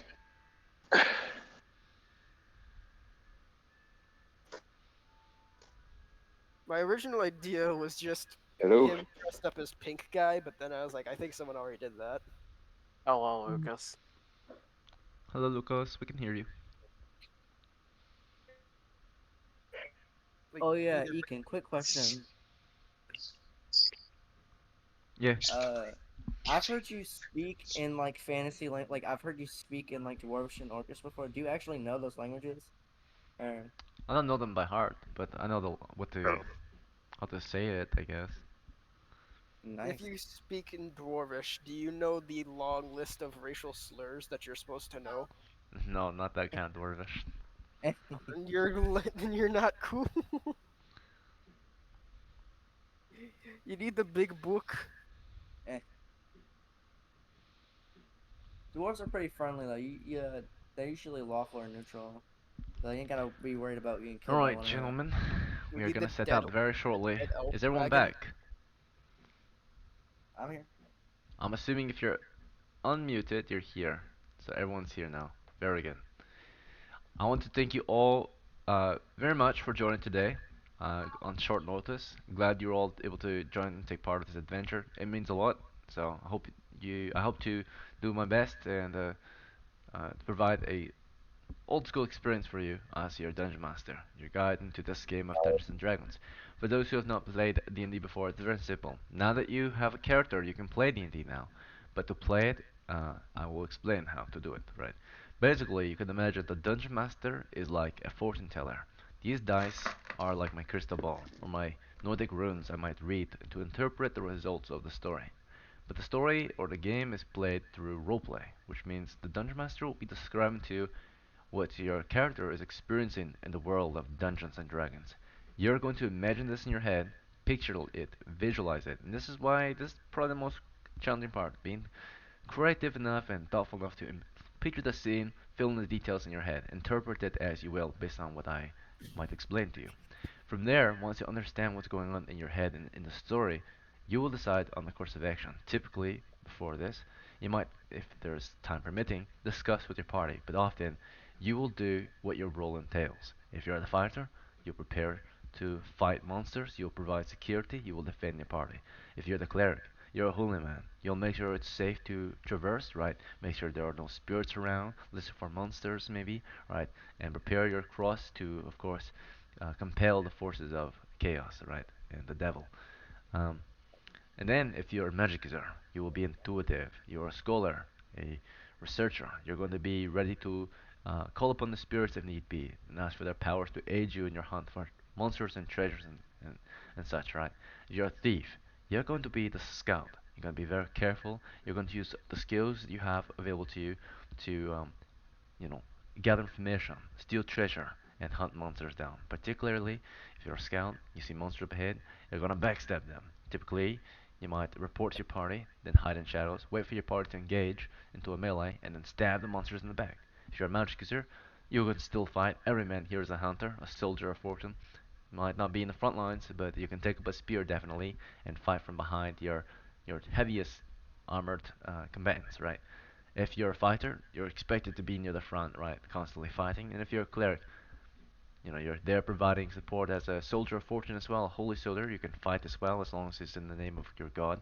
And of course, you're gonna do it for a holy reason, right? You should not be murdering anyone, but any monster, any pagan or non-believer to your god is considered an enemy, and you might kill them. But to murder something that is of your same religion or that is holy, right, or good, neutral, right, to sin, right, heavily, right, would probably cause deity disfavor. You will not be able to be a holy man anymore. All right. And a holy man that cannot use his holy powers is one of the most useless characters in the game. A fighter without his weapons, very useless. A magic user without their spells, very useless. A thief without their tools, extremely useless, right? Until So he make sure you buys new have, tools. yes, indeed, until you Or steals. fix yourself, right? But exactly, you have your skills at hand, you have your choices. But that's pretty much how you're going to do it. You're going to choose your action based on your class, pretty much, and the discussions you have, but all for the goal of fortune, for treasure. Because in old school D&D, to win is to win the game, you must survive, and you must get treasure. For every piece of treasure, you could exchange it for experience points. Experience points are a reflection of your fortune, of your progress as an adventurer. Okay? So that is how you win. Not to lose, it's very simple. You die. So if you die, you lose and you're out. That's it. There's Find no nothing but forgiveness. So bitches. try your best to not die, and even better, if you have a little money left, you're going to get some retainers. These are extra helping hands, or cannon fodder, so to speak. Members of your household, maybe your younger cousin, your brother-in-law, right, joining you for this dangerous expedition. right? So those of you who do have money left are able to hire retainers. This includes no, not Kristen. This includes Brandy, right? Brandy, you have a single silver piece left, which can hire the poorest member of your household who just has the clothes on his back, right? He's like a beggar of your house, just a bastard or something, right? But he's willing to Christian. serve you and he's loyal to you. So, Brandy, would you like to hire one of your family members for 1 silver? You No, hire too dangerous. Too hire dangerous. Okay, you're not Christian. risking your own blood, your own family's blood. Very well. And then Okay. What's that? Asterix, you have 2 silvers. So you maybe can hire one of your poorest members for 1 silver and then buy them a knife or something or a sling to shoot stones with. Would you be willing to do that? To bring a family member along? I will have a family member manservant. Very well. He'll be So a you fat have one. He'll be named Obelix. Obelix. Okay, Obelix. so Obelix, he's one of the poorest members of your household. He just has the clothes on his back. He requires 1 silver as a down payment to afford him some clothes. And then with your last silver, if you want, you can buy him something. You don't have to though. He can literally just pick up a stick and help out, or just carry equipment whenever need be, or pick up a monster's weapon if you find one, right? So you hire on Obelix, right? Your fat old maybe cousin, right? Who is kind of just a disappointment to the family, but he's been loyal to you, and you're gonna give him a second chance at life. Let's see. Have you Alright. read any of the Asterix and Obelix books, by the way? Okay, so Yeah, we have you need Obelix to. now in the party as well, an NPC, a retainer. Let's see how strong Obelix is. If he's Obelix is not strong, strong. Alright, he's got 13 strength. good. Okay, He's because like intelligence. actual Obelix is supposed He's to be extremely strong enough smart to though. punch He a has guy into a 18 mountain. intelligence. The number of Th- the that, I'm beast. that, sorry, now what? that's How not could he get Obelix. such good strength? No. Obelix. Actually, wait. There's one book where he gets 13 clocked in the wisdom. head fucking hard and he becomes a genius, Alright, so this is and then this. he gets 13 clocked in the head dexterity. again and becomes He's a stupid again. prodigy. What the hell? So if he gets hit in the 13 head, he loses constitution intelligence. and This has straight up gone from 10 actually charisma. Obelix to now it's just Samwise Deacon, where's Gamgee. these rolls for me, man? Come on. Alright. You got your sidekick character at Samwise Gamgee, so like that kind of type character. It's just better than you in every way, but the side character. Alright. He's just better than you in everything. Yeah, Alright. that's a Anything that's a keeper. You match, want to but level him he's up still and a keep him side as a character. retainer. Where do we get these stat rolls, man? He's Luck of the hey, if dice. you Alright. I have an absolute. No, this is like me and my older brother. I've got an And absolute fucking because strong you're companion. let's see. You're a halfling, right? Hey, So he shall be a halfling like you. I believe we might have murdered Platino. no, I I'm am right here. Hobbit. Alright, he's got Okay, 5 no, hit but he's here. points and the clothes on his back. You want to buy him a sling? He'll be really good at using it. oh wait, he's Um, got halfling hit points as a. Is he a normal man? Oh shoot. He's got 3 plus 2, 1, 4 hit points. Oh, okay. would it be alright to save the money to try and get him something more reasonable, or could I give him my sword, You can give him like something of lend it yours. to him? Yeah, your dagger. I Give him a will. dagger. I will lend him my dagger in the meantime. Very well. He is appreciative of this What's the gift, weapon? or this borrowed weapon. Alright. He thanks you kindly. And now it's time to set out. So, a few days ago, the lot of you met up and discussed plans for an adventure to the east. Particularly, you seek a place that few know of, right? But many years ago, it was a famous place, the stronghold of two notable personages in these parts, in these lands. You've heard very few, or maybe even no one, has really returned to relate the true tale of this place, but many rumors are speculating around the village, and your village has been perhaps inspired to send people off to go and seek their fortune there, right? This used to belong to your lands, the stronghold that was somewhat in alliance to your people, long abandoned and awaiting perhaps reclamation, right? So the two who had owned it though weren't exactly part of your land exactly. They were heroes to some extent of your lands, but they disappeared many years ago. I'll tell you the true tale, as I might remember it, but pretty much I want to keep it short for you. Two men, right? A man named Rogan, a man named Zeligar. They had marched northward, uh, maybe maybe 100 years ago at this point, or not 100 years ago, but a few decades ago. They marched northward to uh, the northern lands to fend off a barbarian invasion which had threatened your lands in times of war. Land or the world continues to spin and war continues elsewhere now. But back then, barbarians used to be a great threat to your people, constantly raiding and pillaging and uh, you know taking land, right? Destroying homes, making enslaving your people, right? Those heroes never returned, unfortunately, and they left behind their stronghold. Their stronghold has gone into decay and was somewhat kind of lost to time. But perhaps it's now time to reclaim it, maybe to bring it back to its former glory, or at least recover some of those treasures and make use of it. Maybe it can make you into a lord, so that you might do better for your people, right? Maybe you can save your people now that times of war are upon us again. In fact, you hear your eastern neighbors to the east of the sea, the inland sea of your realm, are actually under an invasion from those same barbarians many decades ago that used to raid your lands. Perhaps now is a good time to maybe prepare yourselves, prepare your houses, your families for times of war again, right? Time to build strong men, right? In times of peace, you're now preparing. This is your chance to prepare yourself for an oncoming campaign against northern barbarians and such. For now, you're all young men, or if not young, you're inexperienced soldiers of fortune. You'll have a bit of skill in you. You're among a particularly exceptional trait among human life in these worlds, right? You are of the adventuring class, fortune seek, fortune seekers, right? And you seek a place you only know rumors about and stories and legends about, but it's only maybe a few days travel cross country from your village. Your village has provided you with a parting gift since you're the first party to set out from your village in a long time on a dangerous expedition, right? All of you are of notable houses, perhaps, or not really notable houses, but respectable houses, right? Not the bad families or good, right? Just normal families that have volunteered part or members of their house to set out for this ruin, right? Maybe bring glory to this village. So. Of course, your houses are named respectively after your player names. So we have, House Boomer, actually a pretty respectable house in the realm, right? This house is spread out through the lands, so pretty reputable house. A very reputable house and respected house is House Valo, and then of course a bunch of uh, just normal houses, nothing bad, nothing good, but all of these newer houses, House Christian, Kreber, Lucas, Platino, Ryan, and Spud. You're going to be the first of your lineage to prove and bring glory to your houses, right?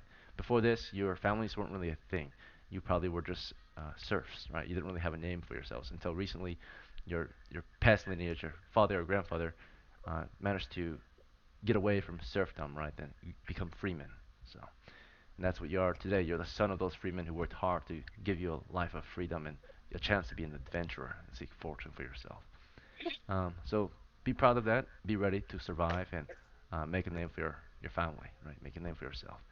So this morning you find yourselves marching through cross country, through thickets and trails and briars and bushes and through woodlands and countryside and dense and sparse plains for miles around.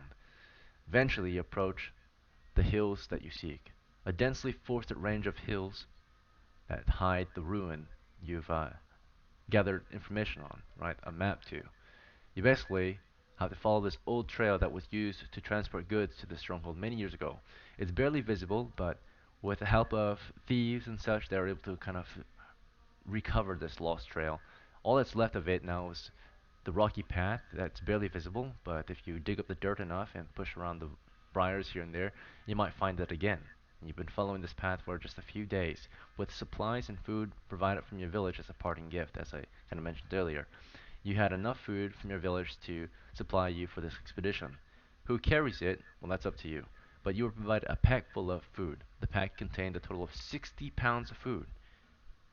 Every character eats 3 pounds of food a day, though. So you're actually running low on food. But you have this one peck of food, pretty much, that they gave you. So who would like to volunteer to carry all this food? I recommend someone who doesn't have much. Maybe the retainer. Let's see. Yeah, maybe Be Obelix the will pack carry it. mule. What was it? He'll just eat it all. You might, but I mean, man can only eat so much a day, right? Yeah, he's a halfling though, That right? is true. He He's is a got an halfling. appetite. Halflings love to eat, so Um, they eat as much as a man, unfortunately, Eh, even though they're small, right? Bucks. So, You just watch him sneak an apple. Hey. okay, Obelix is gonna carry the food for your party, the pack mule. Party pack mule. All right, because it's been a few days, you guys have been Me when my rationing out mom your went food. shopping. So rationing out your food means that you were probably eating 1 pound of food a day, right? You were pretty hungry throughout most of the day, but you probably had a little bit for breakfast, a little bit for lunch, and a decent amount for dinner, right? So you've been rationing your food, but if you want to be healthy and hearty, right, you'll start eating normally. But you can just survive on 1 pound of food a day, right? That's like 500 calories. It's not gonna feel good, but you can manage, right? So, or 1 pound of food is about 1,000 calories. Yeah, it's about one Subway sandwich. It's gonna suck, but you'll live, right? So. Let's see. Um, okay, you all have eaten the past few days only a total of 3 pounds of food each since it's only been about 3 days, right?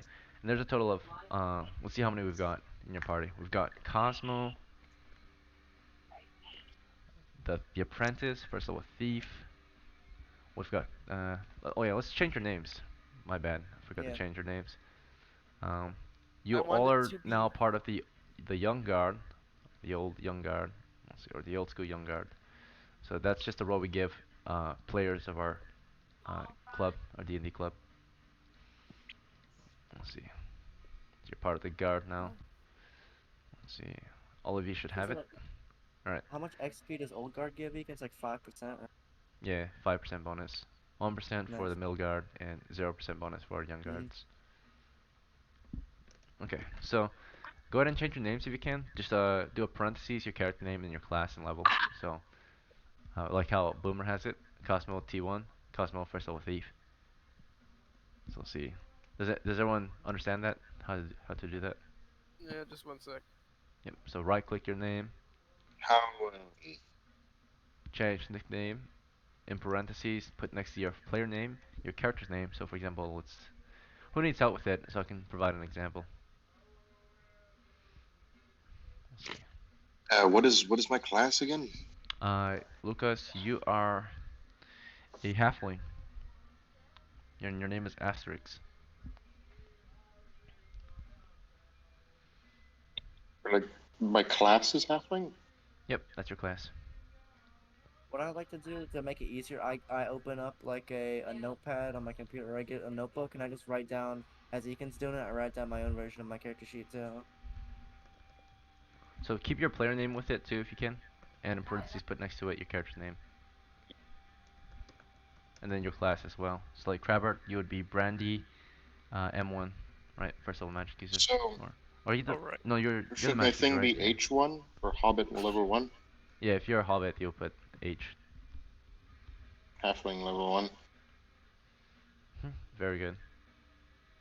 And keep your player name there too, if you can. Your character name should be in parentheses with your class.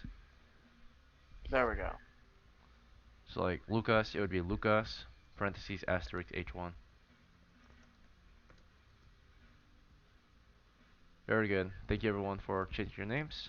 Looks good. Lucas. Very, very good.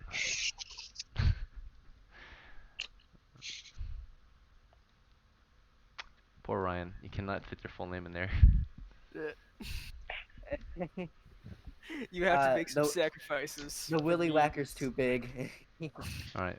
Well, we know you're Willy Whacker by heart, so let's just fix it to your formal name. He's a true Willy Whacker. Deep Yeah. down. Willy I got a Whacker. good friend in Rome named I- Biggest it- Dickus. It's more so it's like a group. Willy Whacker of the Tallywhackers. He has a wife, you know. Incontinentia. Incontinentia buttocks. Alright, very good everyone. Thank you.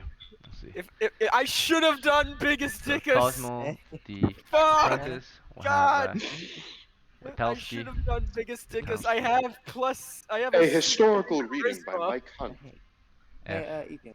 one. I have a 60 in charisma. I should have done biggest dickus. And you should have just given me like a free. I Robert. have a wife. I Uh, was Brownie, you I'm want? lagging a little bit, but I said that scene was a historical reading by historian Mike Hunt. Yes, that was a historical reading. After Biggest Dickus, a famous Roman H1, painter. Dietrich F1. I'm just Yes, writing The everyone's friend, names down. dictated by Mike Hunt. I'd say, with the Dictated. friends, Willie the with Acolyte, their, with both their friends being Sussus Amogus. Kill Edward the yourself. Veteran F1, Edward the Veteran, a Formula One race car Landval driver. the Veteran F1. Also, Veteran is the whoever told me title to, of first level also whoever fighter. told me to kill myself, not cool, man. Not cool. Oblix the Halfling, yeah, each one. Damn it. Uncall. Alright, Yeah. very good. So we have our party of 1, 2, 3, 4, 5, 6, 7, 8, 9. So that means 27 pounds of food was lost after 3 days of adventuring. So you're down to about 33 pounds of food left. So we've eaten half our food in all of Can 3 Cosmo days. forage as we travel? Can you forage? If push comes to shove, we might have to eat Oblak. Just saying, guys. He does have Alright. a lot of meat on him, so you know. He's got a lot Foraging of with the fat. layer So we'll have to travels cook a lot. because travel being slower. He's got to cook So him a lot. We got to slow roast Oh, him. okay. which will cost He's you more fatty, food, so he'll right? be flavorful, but he's a hobbit, so there's not really that much there. Alright. Alright, so Even our after a emergency few gears days to is travel fast. to this place in the woods, you eventually come across the sighting, right? High among the canopies of this dense woodland with its range of hills, you are able to spot the watchtower, the crumbling watchtower that is a landmark or an indicator to where this cavern you seek is.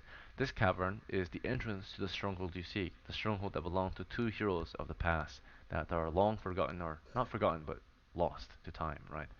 So now you seek to perhaps clear this ruin of any monsters that might be within, so that your people might reclaim it and make it a stronghold or a fortress along this side of the sea, right? So that you might expand human territories and continue to conquest and prepare yourselves for war against enemies of your Wait, so people, quick question. monsters. Hmm. Quick question. So if this is about expanding the human kingdoms and the human territories, right? What does this have to do with the funny French hobbit? Like, He's am a I He's like a player just for kind so-so of or humans. along something? for. He lives among humans as well. So if you're an adventurer, you live among humans. So as a halfling living among the humans, right? Seeking fortune and the comforts of home among humans now. Since he's left home, he seeks adventure. He seeks fame and fortune.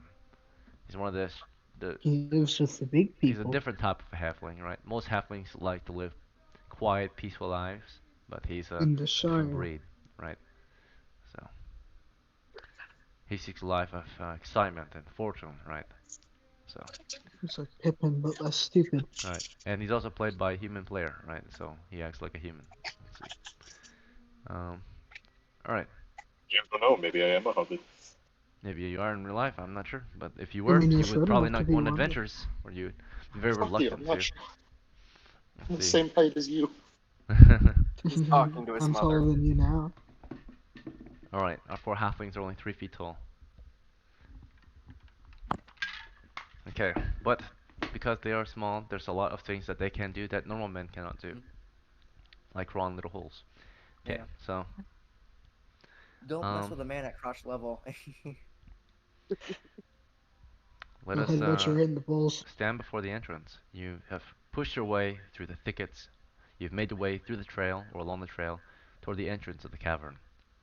Apparently, this cavern leads into the stronghold that was built in the side of this mountain or this hill. Um, it's a rocky, craggy hill here that you face, um, and the entrance is this somewhat wide, cavernous entry leading into a corridor. Though it's not long before the cavern continues into a well-cut stone corridor, arched ceiling, about 10 feet wide, continuing north. So you have arrived at your destination, and you can begin the adventure. the delve, right? This is Dungeons and Dragons. Most of your adventure will take place in the dungeon, and might even end with dragons. So I'm going to warn you, uh, do not get to play forever naturally. I started the game at around 10:30, so we only play till 13:30 for 3 hours. So we have roughly an hour and 30 minutes to adventure. And if you don't make the time, or if you don't make it home, then you'll learn why dragons are so feared in the game of Dungeons and Dragons, unfortunately. So it's a game of Dungeons and Dragons, cat and mouse, right? And in old school D&D, you will indeed encounter dragons. Let's see. Um, Sorry, Ken. So when we first saw the cavern entrance, were we facing north? we are facing north, yes, and we see the entrance north of us. Okay, and then we haven't entered the cavern yet, correct? Not yet. Yep, we are about to. The men are readying up, grabbing their Yeah. weapons, taking up Mhm. torches and such. Get a Let's Okay. bonfire organize the going. troop. All right. So, Mhm. as you guys prepare outside of the entry, you're gonna prepare something called a marching order, which is very common in old school D&D. For those who are new, those who are old, of course, I know you understand this, but I will be kind of the caller, the guy, the dungeon master. Eventually, you can do it yourself, be the guy, the caller, right? Organize your party yourself, so it's quicker for the dungeon master. But for now, it will be my role to help explain this to you. You're gonna organize the marching order. This is gonna help you understand who's taking point, who's in the middle ready to replace those in the front or back, and who's in the back watching our backs, right? So that's a marching order. Typically, your marching order will be like two columns, right? Two lines.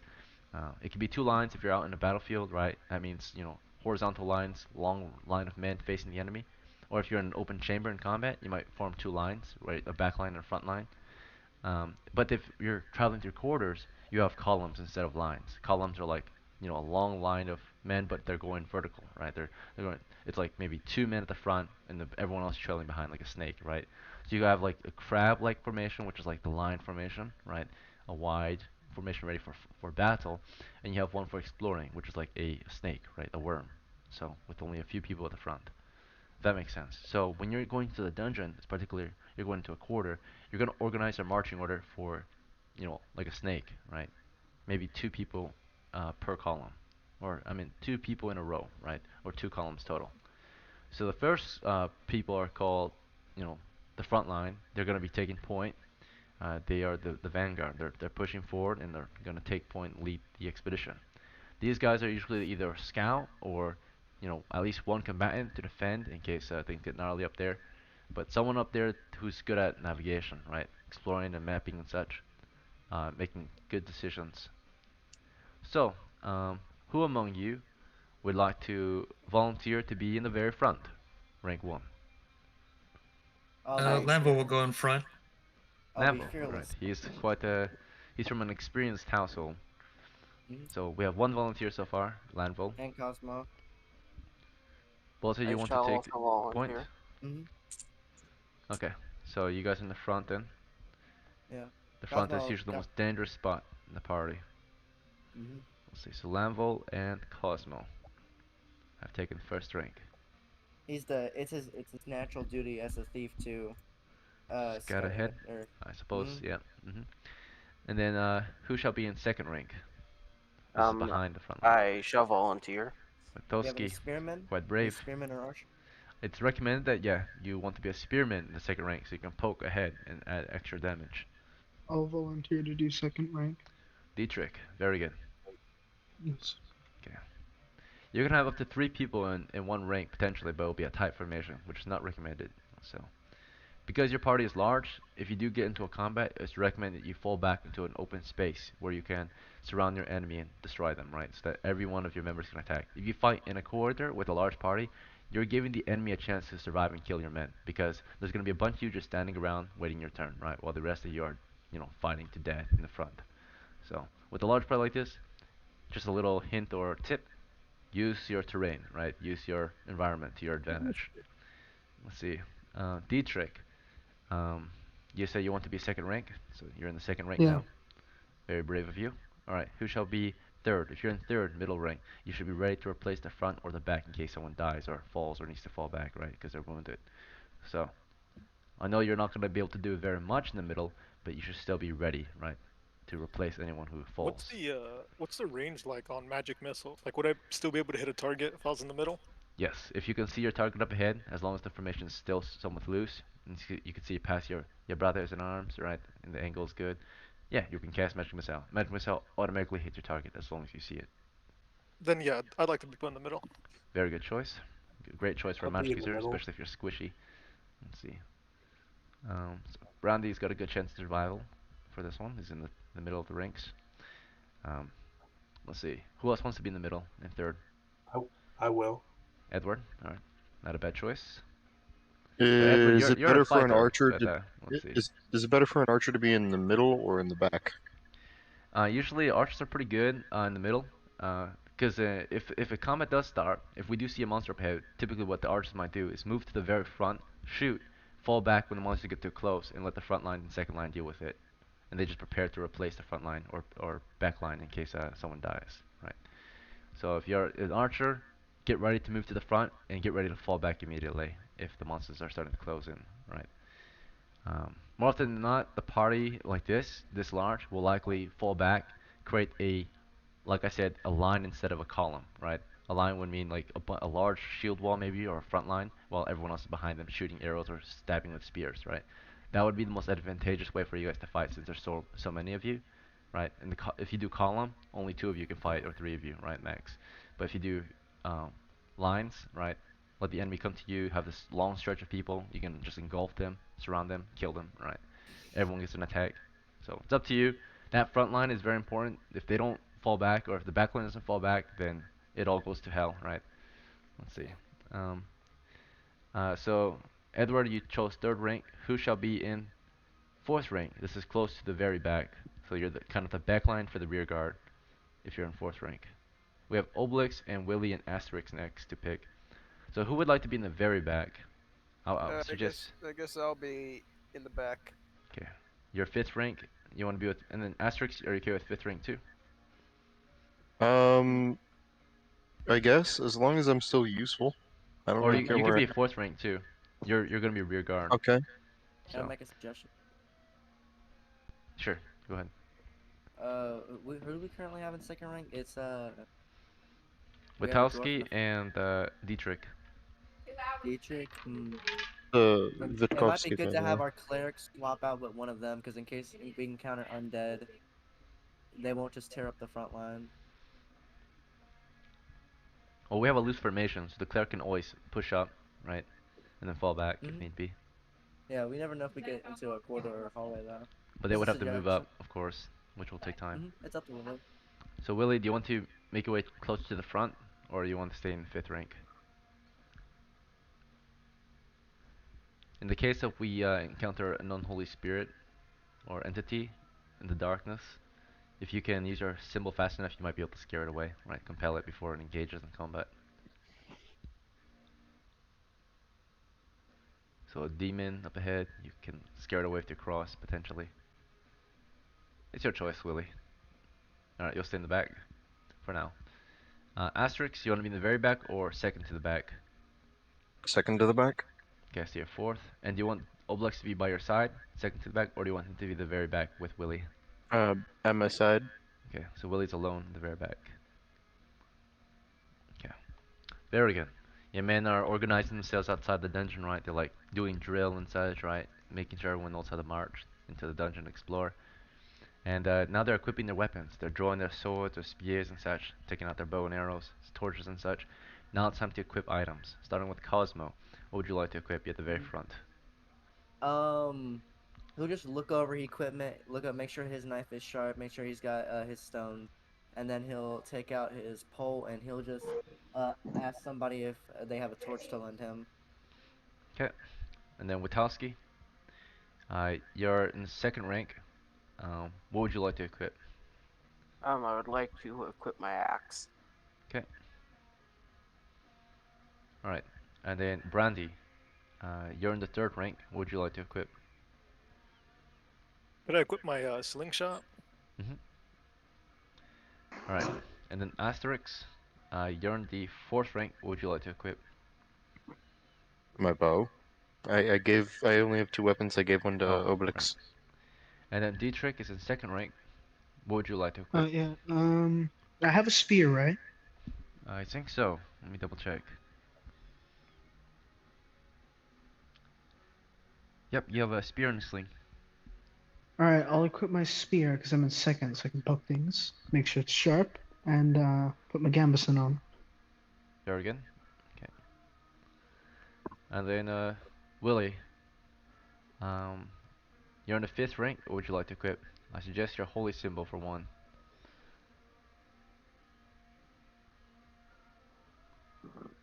Really? Dear Mr. Ryan, are you there? Are Is Yeah. you with your us? mic working? I'll carry my warhammer for in case something comes from the back. Sounds good. Let's got the warhammer out. Okay. Edward, what would you like to equip? I'm third, right? Yep, third rank. I'll equip my longbow. Sounds good. And then Lanva, what would you like to equip? Shield and spear. Okay, very good. And Obelix in the very back equips his dagger and equips his torch and hands the torch over to the front. Mm-hmm. Cosmo, Did we thanks, end man. up buying a dinner box? Yeah, we did. Okay, very good. Are It was books a one-handed or friendly like with the dinner two-handed? box. Like, could I use a spell while still having a slingshot? Yes, you can. You can. A spell requires one hand. So, Okay. Yeah. and But a you still slingshot can requires like two hands, though. to If you load have it, like a but to shoot it, it requires one. It's a mm, sling, not a slingshot. It's a medieval weapon, so it's a string and yeah. a piece of leather. You spin it with a Okay. stone. Yep. Mm, All right. So, your men have equipped their weapons, their items and such.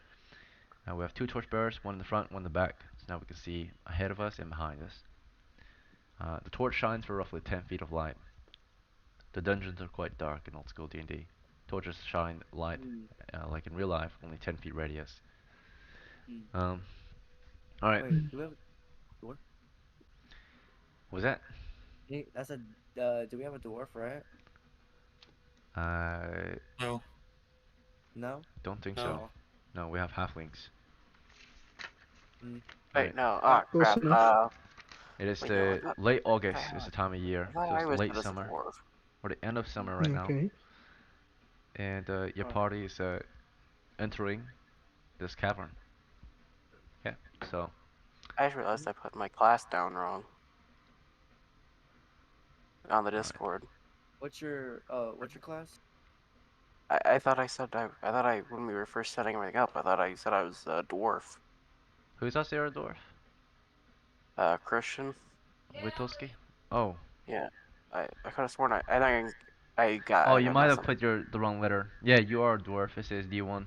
Okay, go ahead and switch it to Yep. D. In All right. Whoops. in that case, 1 second.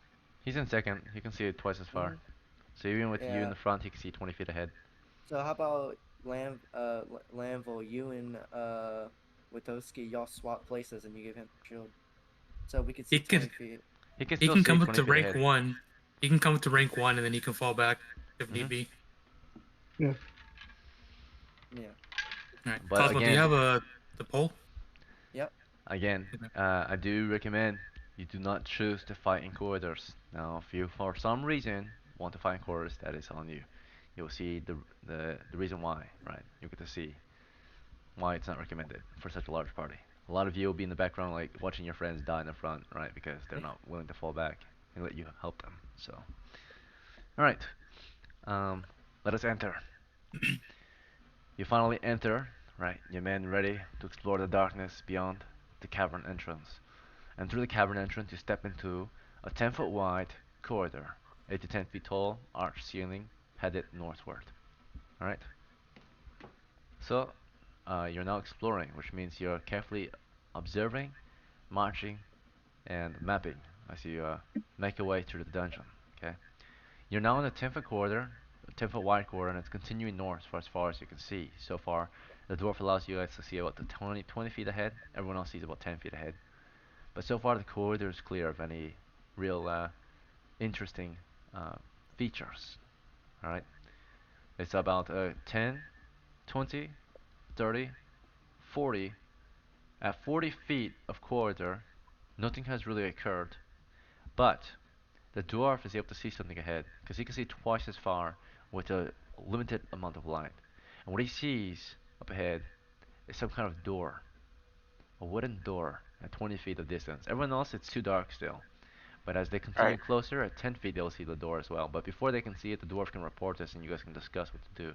But at the end of the corridor, there's indeed a single wooden door, 3 feet wide, 7 feet tall. What do you want to do or discuss? Everyone, I tell everyone to stop and make sure that, just to be safe, everyone has weapons at the ready. And we, I, sorry, I'm not good at this. I haven't played this in a while. Alles gut. I, Yeah. Cosmo will yeah, suggest I that just, be ready and just check for traps as we advance. Yep. alright, sounds Hmm. good to me. Cosmo, Alright. can you look at the actually? Does the door have a lock or does it have a handle?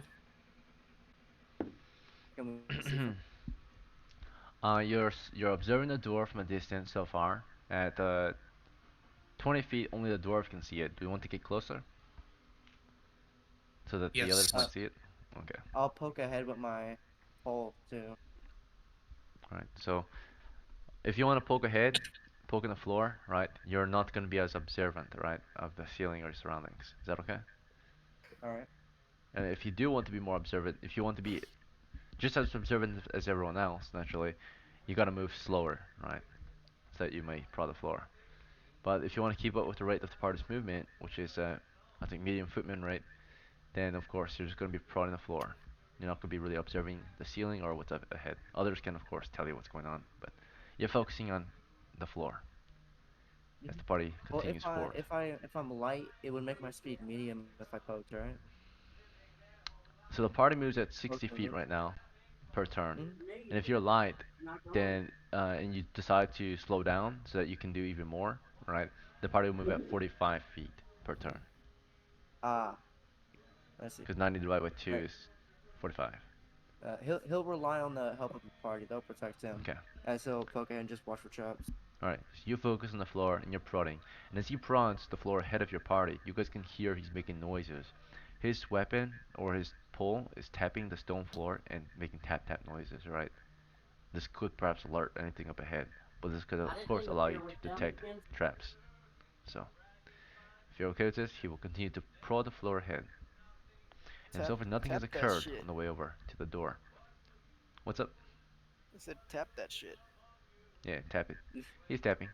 You're 10 feet from the door now. Now the rest of the party can kind of see it, right? Especially those in the very front.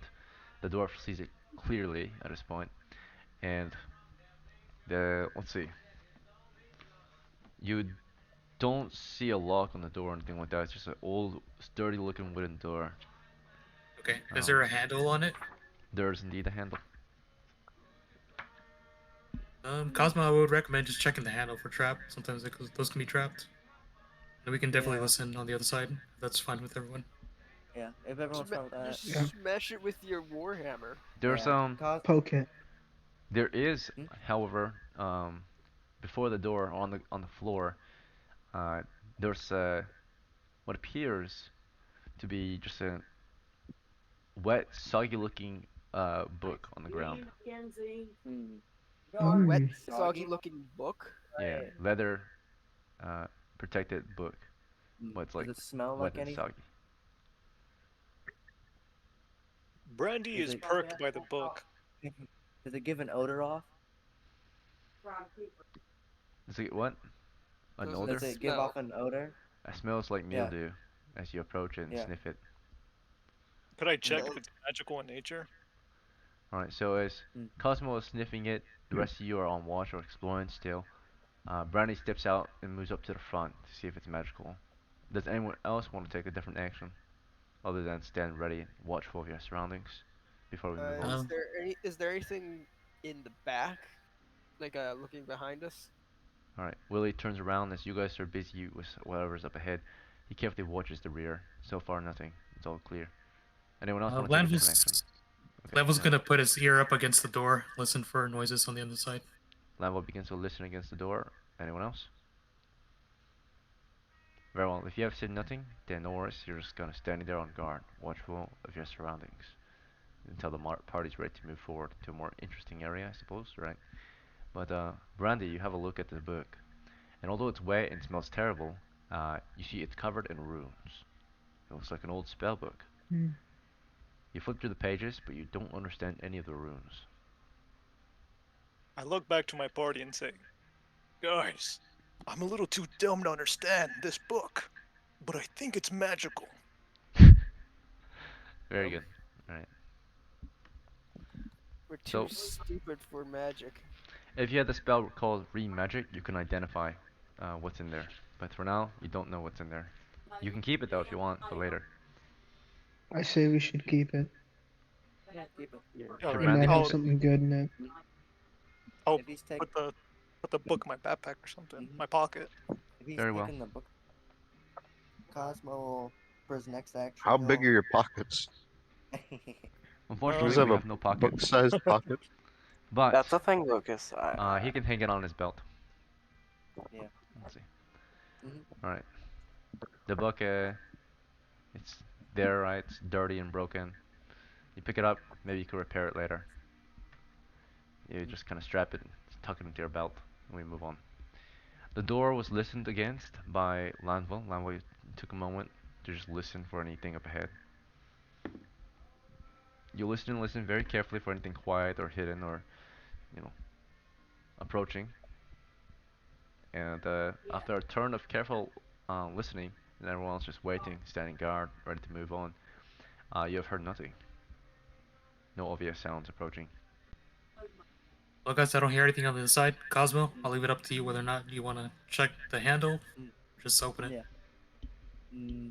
It's always wise to be careful. And he will hold the torch up and observe the handle, and maybe just like the frame of the door, see if there's anything suspicious about it. So you want to, so you see a Check for wooden traps. door. You want to detect trap on it. It takes a turn. Yeah. All right. Mm-hmm. So It it's still rolls already to assessment. it's already turn two because the first turn we spent advancing our men to the door and listening against the door. So that was turn 1 to 2. Okay. Every turn is about 10 minutes of adventure. So actually, it took us about a turn to get there, and it took us about a turn to just stand around and listen. All right. So it's about turn 2 to 3 right now. So 1 to 2 has already been passed, and now we're on turn 3. Or sorry, one for turn 1, we advanced toward the door, and then it became turn 2, and then from turn 2 to 3, we listened, and now from turn 3 to 4. So yeah, we're going toward turn 4. So we're about 30 minutes into the adventure, and at turn 3 to 4, you guys choose to detect traps. You can have multiple people helping to observe for traps, right? Mechanisms and such. Uh, Naturally, because all you're doing is observing with your eyes. So, going down the list, who else would like to help observe or detect traps on this door? Anyone can do this. Now, if you choose not to, you can remain on guard and continue listening for any I approaching mean, monsters. I guess I can help check for traps. The wisest characters are the best for finding traps, including thieves and demi-humans. That'd be Clerics are very nice. good too, right? Because Lambo will help. so Cosmo. Lanvel's helping, Cosmo's helping, and Willy. Anyone else? Can I talk to the door? You can talk to the door. Who wants to talk to it? Brandy? Yeah, I'd like to talk to it. Alright, so Brandy's about to talk to it. As he's talking to it, the rest of you are detecting traps. Witowski, you were about to say something? I was gonna say, I suppose I shall check for traps as well. Very well. So 4 people checking for traps. I'm going to Go make ahead. sure I keep an eye behind us. Dietrich is I'm carefully worried watching our something rear. might be sneaking up on us. Okay, very good. We'll see what happens. For my trap detectors, together you have discovered so far after a turn of observation, no traps. And then for the one careful listening for monsters, you think you can start to hear something, but there's a little bit too much noise being made with your party, blocking any real noise. But you hear noises south of you. It sounds like just normal nature outside. You could hear just a silent dripping of water, right? Almost almost not even apparent, right? But you listen very carefully, and you can hear water outside from the rain. Um, and for that one character who made his way toward the door to speak to it, Brandy, what did you want to say to the door throughout the turn? Noticing how cautious my teammates are, Brandy whispers to the door, "We come in peace." Very good. It's delivery. At least you said it. And and after the turn passes, the door has been detected. So far, we have identified no hidden traps on the door. So you carefully observed for 10 minutes, right? Nothing was spotted. At least for four of you, you spotted nothing. Um, we had someone listen against the door. No, not listen, but speak to it. There was no reply. And we had some men watching our back, like Edward and Dietrich, pretty much, in the retainers. Nothing was happening out there. I think this might just be a door. Alright, no other I don't know monsters what are it's gonna hurt or be. anything like that. All is clear so Impossible. far. Doors. A door is Hmm. more than a door. The In that adventure is case, going well. This door is a Yep. door with a big smelly handle. yeah. It In that must case, be an illusion. Cosmo Alright. will he'll shoulder the pole, and he'll move up to the door, and he'll get ready to grab the handle, and he'll just look for a go ahead from the rest of the party. So if Lambo I'm will not doing nod at much, I offer everyone some trail mix. Lambo will nod at Cosmo. All right, let's get to it. Alright, I give him a small nod. Go ahead. Thumbs up. Alright. Cosmo's gonna grab the handle, he's gonna open it, and he's going to stay behind it as the door opens. If it opens as he pulls it. Alright, so you start to open this door carefully, quietly. Um, right?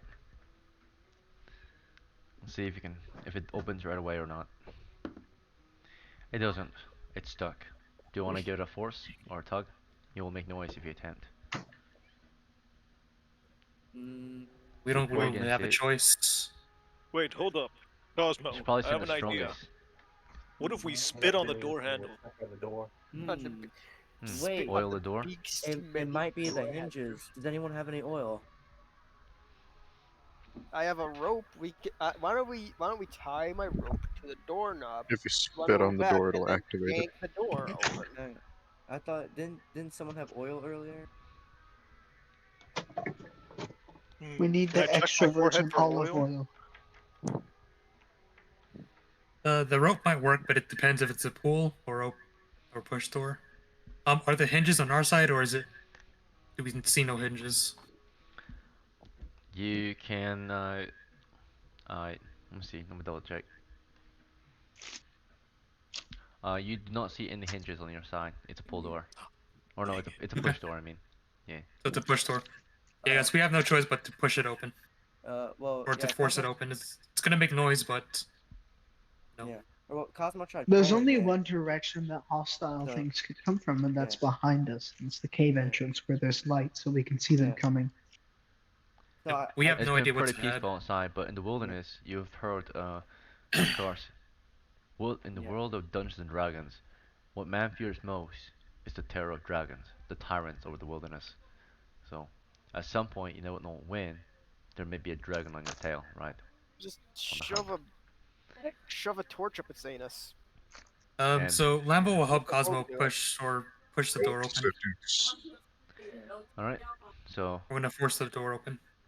Lambo's Can we getting do? up there, about to force it open. Okay, Yep. so the door is pretty narrow, it's Is only 3 feet wide. Maybe two people masked can force their weight against it. who else is strong in this party?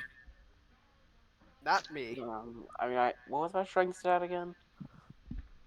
Witowski, or I have an Witowski. 11 strength. We got 13 strength. You're pretty strong. Oh yeah. Okay. Cosmo Yeah, will. Lambo Wachowski will.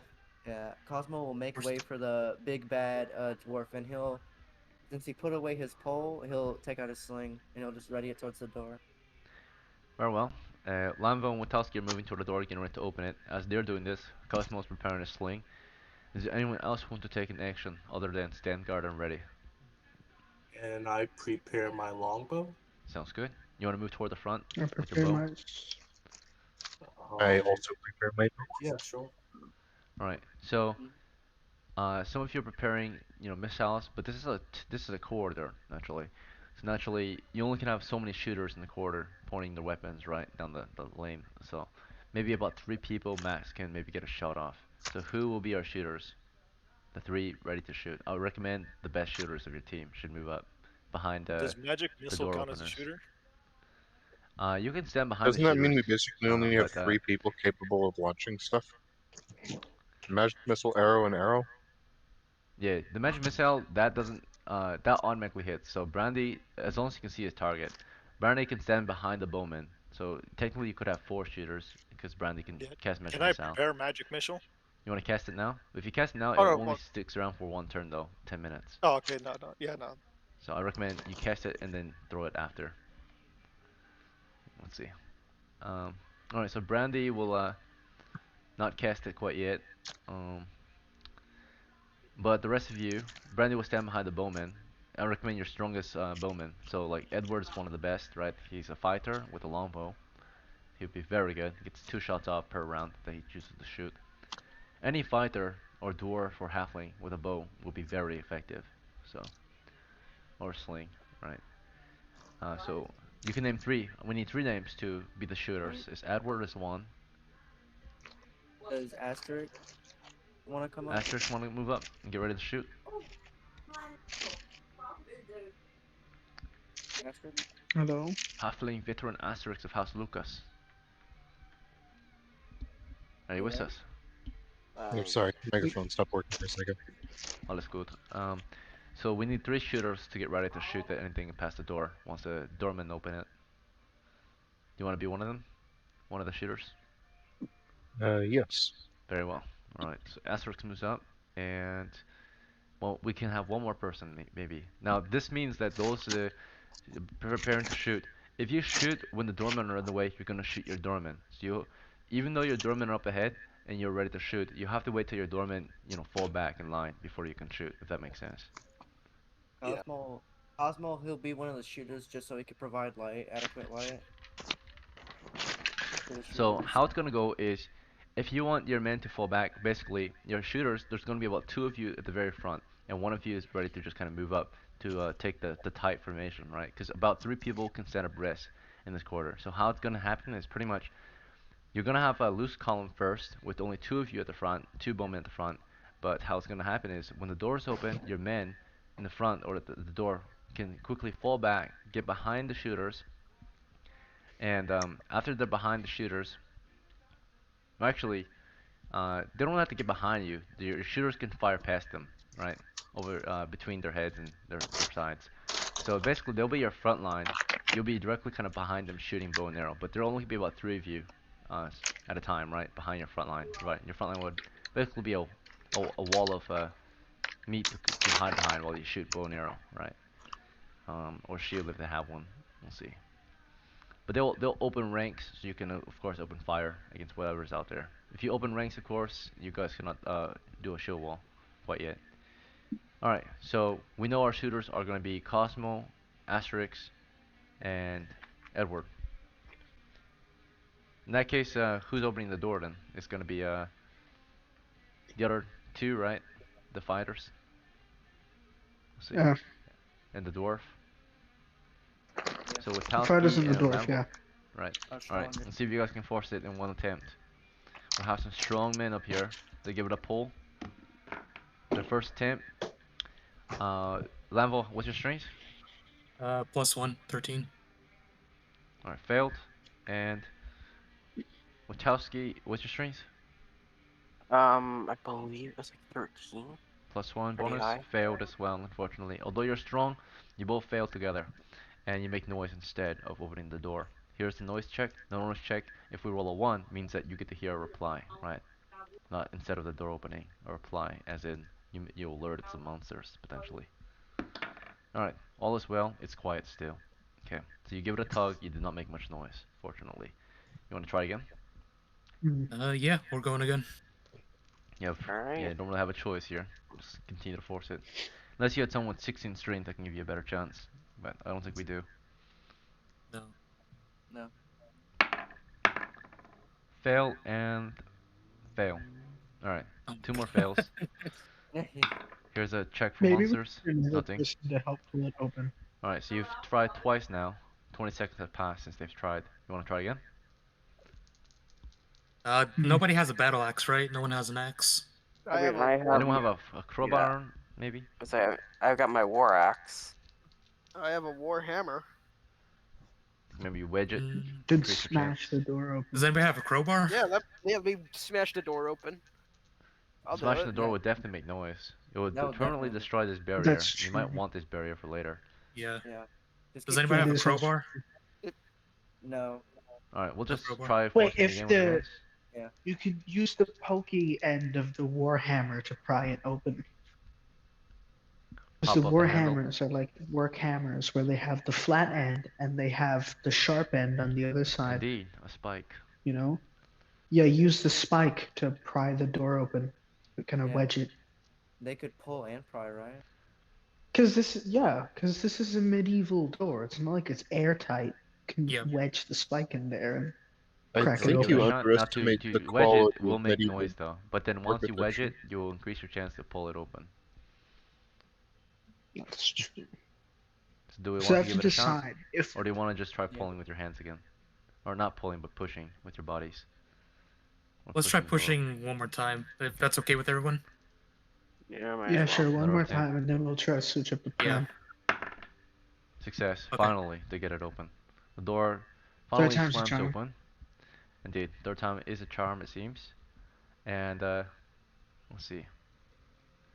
On the other side of the door, from what appear to be alcoves, like open chambers that are accessible to the corridor, they're about 10 feet away, evenly spaced apart, directly across from each other. Alcoves, right? They're just basically open chambers to the corridor again without walls, right? Like it doesn't have walls dividing it between the corridor. Basically, it's like an extension of the corridor, right? Going east and west. In here, um, you are able to see just barely a few creatures peeking at you from around the alcoves on either side. Wait, Um, the dwarf has better vision. Everybody Right. stand back. So Dwarf, moment. scan. Tell us what they are. the dwarf can maybe identify what it is. It's a dwarf, not R2D2. What he saw, everyone saw them, right? They were these small, or at least those in the front saw them, the door openers. Door openers, you were the first to see them, you're the first to act. If you don't fall back, your shooters can't shoot. But the first thing you see was a few creatures on either side peeking at you. There were some, let's see.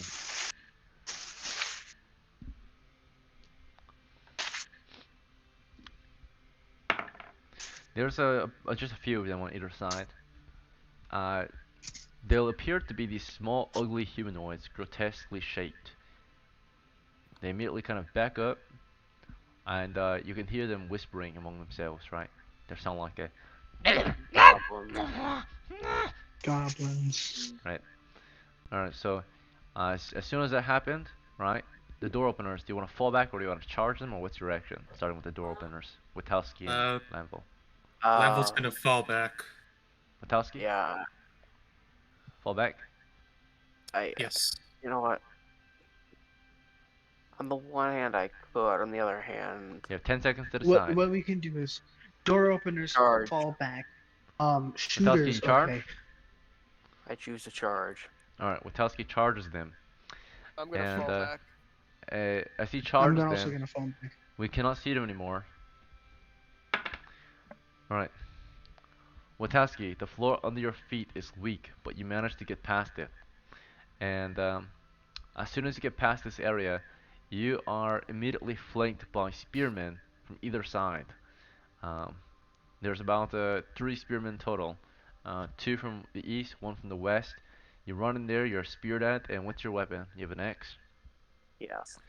Alright, so as you're Oh running no, in he's there, your gonna men are, outrange. wondering what you just did.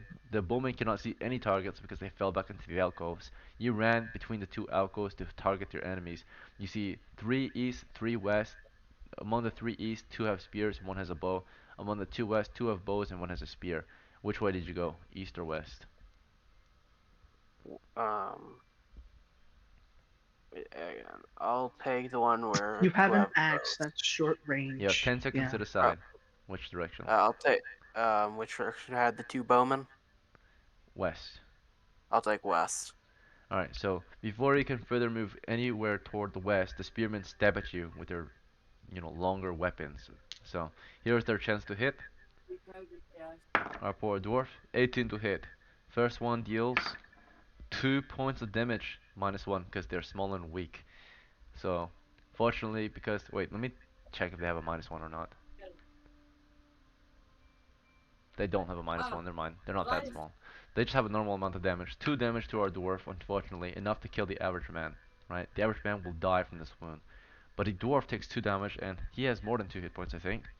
With Kowski, you have a total of 6 hit points. You're at 4 of 6. You took a light wound. Okay? But there's 2 more attacks headed your way. Another spearman. Here we go. Before you even have a chance. The spearmen poke at you from a distance. You're running toward them. You have to move first to get to them, then you can attack. And the spearmen hit again, right? 16 against your armor class. Your armor class is about 9 with your bonuses from your armor. Witkowski has only a gambeson, which is a -1, so he has 8 armor class total, with a bonus of +1, which is bad, from his 8 dexterity, so he has an armor class of 9. 16 against AC 9 is a miss. I mean a hit. That's a hit, and the damage is his second wound deals 5 damage, and that's enough to kill Witkowski. He's gonna get a saving throw versus death to see if he dies outright. Typically in old school D&D, when you drop to 0 hit points, you die. But one of our house rules is you can, instead of dying outright, if you start with the saving throw, you'll just be fatally or basically disabled for life. You'll potentially get to live to tell the tale at least if you survive further attacks. But the saving throw was a fail, and the spear went into Witkowski's right through his heart. So uh, into his back and out through his heart, right? Blood spurts from his wound. Witkowski's on his knees. A third spear triple taps him, right, and ensures he's dead. This next spear attack went for his face and through one side of his head and out through the other. The goblins have ambushed Witkowski. You cannot see them. They just skewer him from either side of the alcoves. Witkowski is dead, and unfortunately, it is game over for our first casualty in player, Christian. Unfortunately, you have lost tonight's adventure. So So fucking worth it. Why you were a did you brave dwarf, but charge? you could have survived it, but you chose Because he was a man. to be brave. Alright, Dude, so you Kind got of hit look though. against his enemy, he charged immediately. Dang. Because he Witkowski was is What's the dead. vision? Like, 'Cause do he we see ain't no everything that bitch. happened, or is it like too Alright. dark? Some of you Like, do could, we know what those near the Witowski's front. dead? Yeah, those near the Or front do can we see just him. hear gurgling sounds? Hear him, yeah. Most of you further back all just hear the dying sounds, right? Of Witkowski charging and suddenly crashing to his knees and getting skewered to death from either flank, right? And you hear them, all the monsters in there, yelling and shouting, like they're probably saying like, "Kill it, kill it, kill him!" Right? But you hear it in a different language, of course. It sounds more like, "Bang, bang!" Right? So, um, as Talking Witkowski goblin. is killed, for the remainder of the game, Christian, I want to say thank you for playing, and hopefully you come back again. But otherwise, until next time, have a good rest of your day. You're welcome to sit and see how it ends for the others, or you can of course take your leave. But tonight the game is over for you. Yeah, I'll probably just hang out here. All right. Um, and potentially you might be able to take on, or help me roll up the monsters' attacks instead, or decide what the monsters will do if you stick around. Let's see. It could be fun. It could be like a fun thing to do is that if players die, they just take the roles of the monsters. Yep. Since I The let them dead roll. players get to torture their former comrades. All Like right. so now like since Witowski's dead, just say you now control one of the goblins. All right. So I might let you roll for one of the goblins, or pretend to be one, since not if you want to participate still. The rest of you can still try to win this game tonight if you survive and get out of here with a bit of treasure. Let's see if you do or not. But uh, the monsters have killed their friend, right? There's not a lot of light. He was the only one that could see that far ahead. That happened about 20 feet away from the door. So you cannot see them. You can only hear them at this point, right? The Okay, so torchlight just to only travels 10 feet. summarize, so we have lost our advanced perception and our physically strongest party member. Yes. Yep, don't charge ahead. Who are the Fuck. people in the front Huh? line? Well, me and the other Cosmo guy and fell Edward. back, so it's the shooters are the ones All in right. front So right yeah, now. the one fighter Landval did fall back behind the shooting line indeed. So the shooting line, you guys are the front line right now, and you're watching the monsters or looking for them, but they don't peek. They don't, you know, make themselves visible to you. Yeah. They wait Cosmo's for you But gonna. do instead. but do they know what Wachowski's dead? Like, did they see him get stabbed? Your men? No, No, because he you guys died. did not He see he him. died Yeah. 20 feet in front of us. We can only see Cos- 10 feet ahead. Cosmo's gonna throw the You do torch. see a dim light or soft glow from coming from either alcove. So whatever those monsters are, they do have light, but the light does not shine so that you can see them. Or you can see Witkowski in the alcove. You know he's there, but you can see soft light coming from either alcove, but that's it. You think it's kind of Cos- light.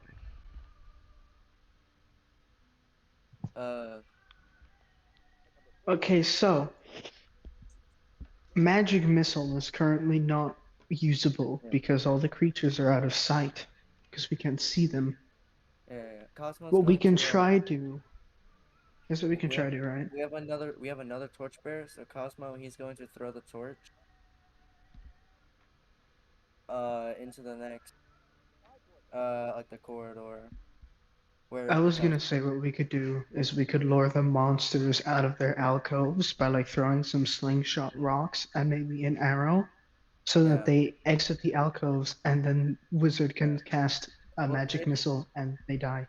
if they see rocks and arrows flying, they're not gonna run out. Because, like, imagine if you're sitting in cover and somebody's shooting you, and it's like going into the wall next to you. Are you gonna jump out? And No, because They it's a are sling and a goblin. bow. They take a couple seconds to reload, right? They're Yeah. goblins. They're stupid. They're gonna think they That- fired. We're going to charge at them yeah. while they're That's why reloading. you throw a Nah, torch, right? don't underestimate the goblins. Yeah. That's why if I throw my torch, then they'll want to put it out because it's giving away their position, and then we could take True. out any goblin that tries. Yeah. So Cosmo's gonna throw his torch All into right. the. Alright, you want to throw it Mhm. into the area? So this is the Yep. intersection between the two alcoves that the enemy are fighting from. Your party's position is at the door here. The rest of you are trailing behind. The camera's a little wonky. Alright, and then I'll get some indicators to mark their positions or the known positions of the enemy. Mhm.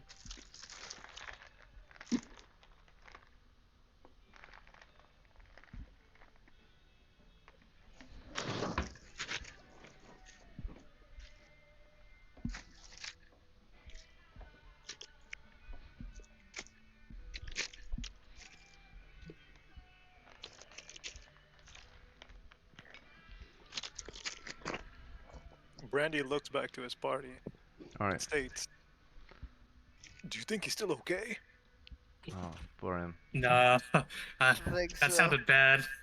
He died Okay. like a man. Teacher torch is Not like a responds, fool. no. He's a dwarf too. Goblins attack dwarves on sight. They're like mortal enemies. Alright, the torches landed between the alcoves now, providing 10 feet of light in the whole area.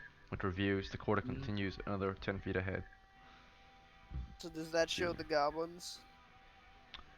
It does not show the goblins from where you stand, but if you were to advance into the alcoves, you would be able to clearly see them if they don't move that torch. I'm not going in there. Alright. So there's Yeah, indeed a and torch here now, right? We got some light in this area. Cosmo's going to ready his sling to see the first head that pops up, and the second he sees it, he's going to fire and fall back. I ready my sling and prepare to jump ahead when one of the shooters has fallen back after firing. Alright, so some of you ready your weapons. What did Cosmo want to do? He was going to ready his sling to shoot the first one that pokes his head out. They don't poke their head out. And if they ever do or go to retrieve the torch. He's gonna go and oh okay. He wants to go get the torch. I got a way to He's readying to shoot where he is in case some of them go to like put it out or retrieve it. I have an idea of how to sneak him out, make them peek their heads out. Hey, this is it. We tell them that we got free gold. Eh, Do you speak Goblin? I have a Um, feeling that they might we- not be entirely trusting of us after one of our party members tried to murder them. No, don't worry. I'm beautiful, so it'll Didn't work. hold up? Didn't you say that they had spoken in English moments ago? Nope. If they did No, say we just something heard in them English, making it sounded goblin like, you know, noises. I just told you what it sounded like they were saying, right? But they were all saying like gibberish to you, right? They were speaking a different language. This is what we thought they were saying. I could Which have just done. happened to be words of violence. Yeah, they sounded quite violent toward your dwarf. So beauty does not work. Damn. mhm. They're goblins. You cannot roll to seduce the goblin. Yeah. You don't even need to roll for when seducing goblins. They just say, "All right, Yeah. they'll sex." Because all they saw was that one dwarf charging. They Bend might over not. then and say, "Come here, goblin," Yeah. All they saw that and we'll dwarf stab charging. them. Come So like here, Right. big boys. yeah, they might not know we have a firing line. So that's why I'm trying to wait. See. So I we are gotta Yeah, get running maybe low on Willie. monsters. time. We've got 15 minutes. If we don't want to push, we can fall back and come back another day. Maybe better Create prepared to fight some of these monsters. But a Maybe monster. you Willie start to could get like. the whole place starts to get a dreadful feeling. This dungeon, right? You begin to feel for a moment the floor shifting or shaking, right? Like trembling, and the ceiling kind of the dust falling from the ceiling a little bit. Even the monsters up ahead start to kind of screech and squirm at the sound and the feeling of kind of an earthquake within the dungeon. I think this is gonna cave in. Mm. I don't like those guys. I think we better retreat here. We lost Yeah. a man. We better Man retreat. down, cut your losses. I know my kind likes holes, but let's get the fuck out of here. Yeah. Let's bring a wise to dwarf next time. Wait, I have a question. Yeah. Since the door is open, can we see what mechanism? Could we see the door hinge? Yeah, you can see the hinges on this side of the door. All right, Brandy looks to his party. Guys, we need to steal this door. It's the strongest object I've ever seen. Let's steal the door. Turn the door Uh, into a shield. Turn the door into a tower shield. Exactly. Yes, let's steal the. Let's all just yank. Let's all group together and yank the door off its hinges. I Cosmo try and to Paul help, can but since I'm a halfling, I'm just hanging off the door as you're carrying it. Wait, We'll just if we all if we Alright, yank you the see the door off its monsters, they are hinges, stepping out into the corridor shoot where 'em! your torch lights. You want to open fire on them? shoot him. Yeah. Open Alright. fire.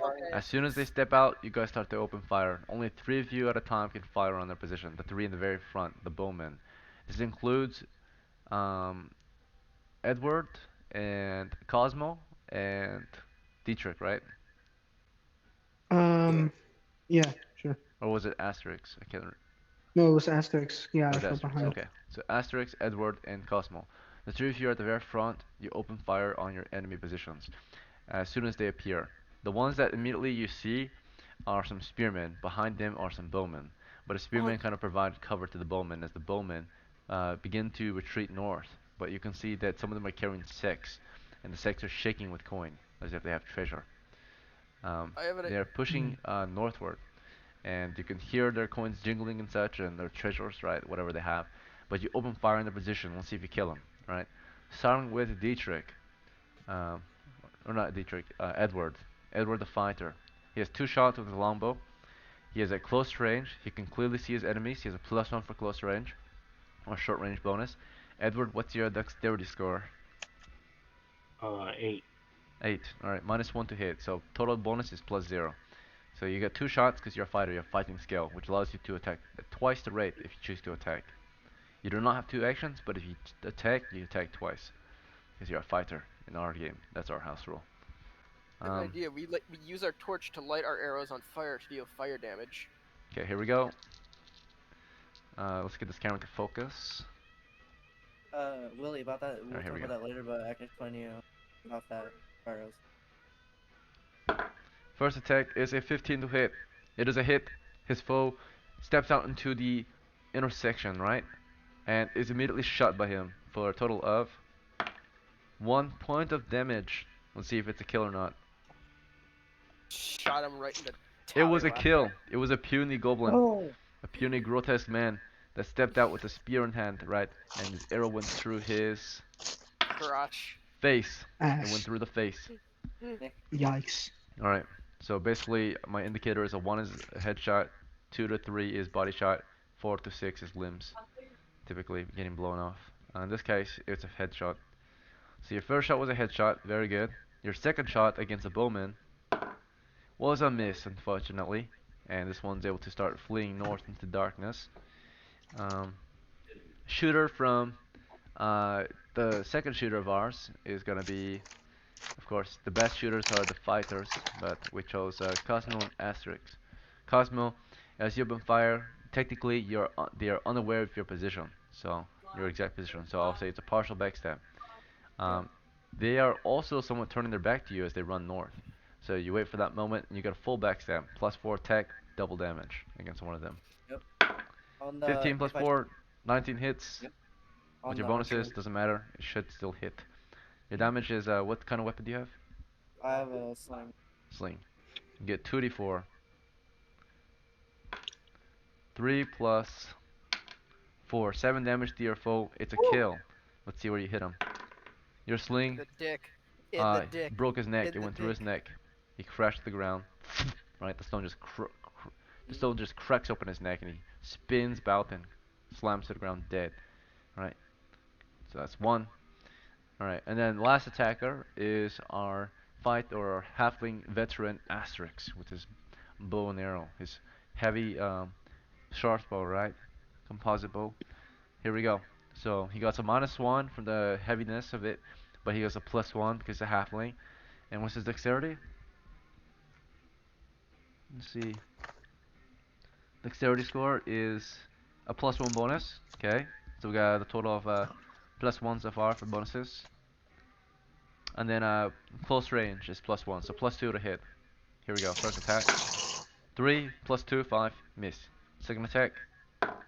5 plus 2, 7, miss. Despite his training, he failed to even score a single hit as they fled. But the rest of them flee, uh, and they are able to evade you, right? The ones we shoot are the ones closest to us, naturally. We killed a total of, was it 2 of them? 3 of them? Two. Two or 2, four. yeah. There's two. Just 2 of the 6. 6 of them fled, or 6 of them were trying to flee. 4 fled into darkness, while 2 were shot dead. We'll see.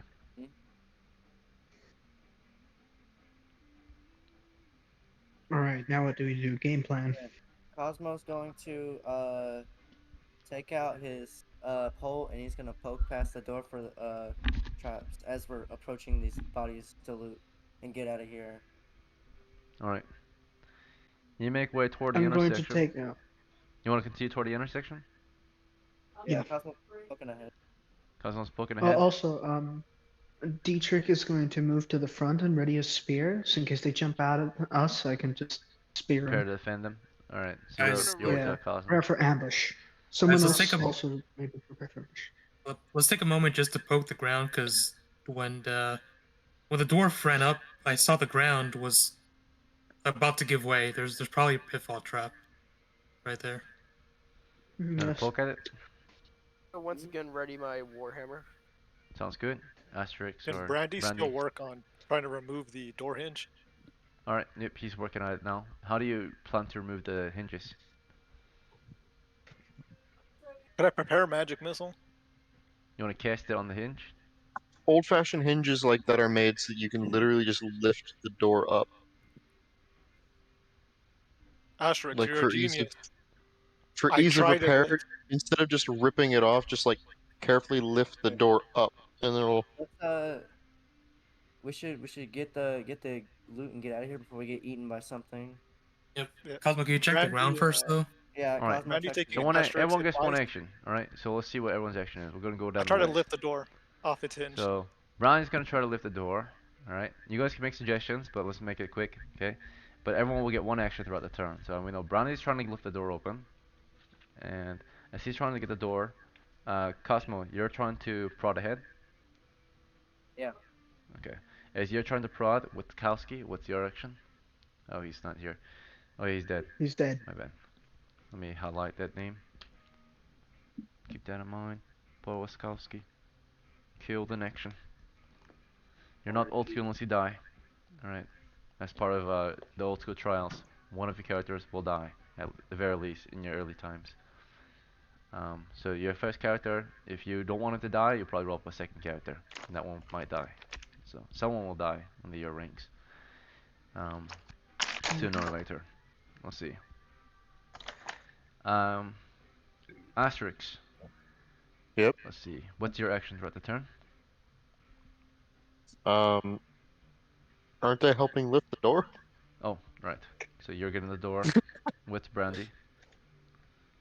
The halfling, the magic user, a 3 foot tall man with a normal sized man. Dietrich. Um, Yeah, what I is was your? saying earlier the joke would be that that probably more than one person would be lifting the door, and that I'd be like at first helping lift it, and then I'd get lifted up with the door. Yeah, you're like a child just holding onto it. Let's see. All right, Dietrich. Pretty funny. What is your move? Yes. I ready my spear and keep watch ahead of us just in case one of the You wanna watch? goblins tries to ambush us. All right. So Yeah. you're with Cosmo. You watch north. Yeah. All right, guarding north. And Willie, what shall be your action throughout the turn?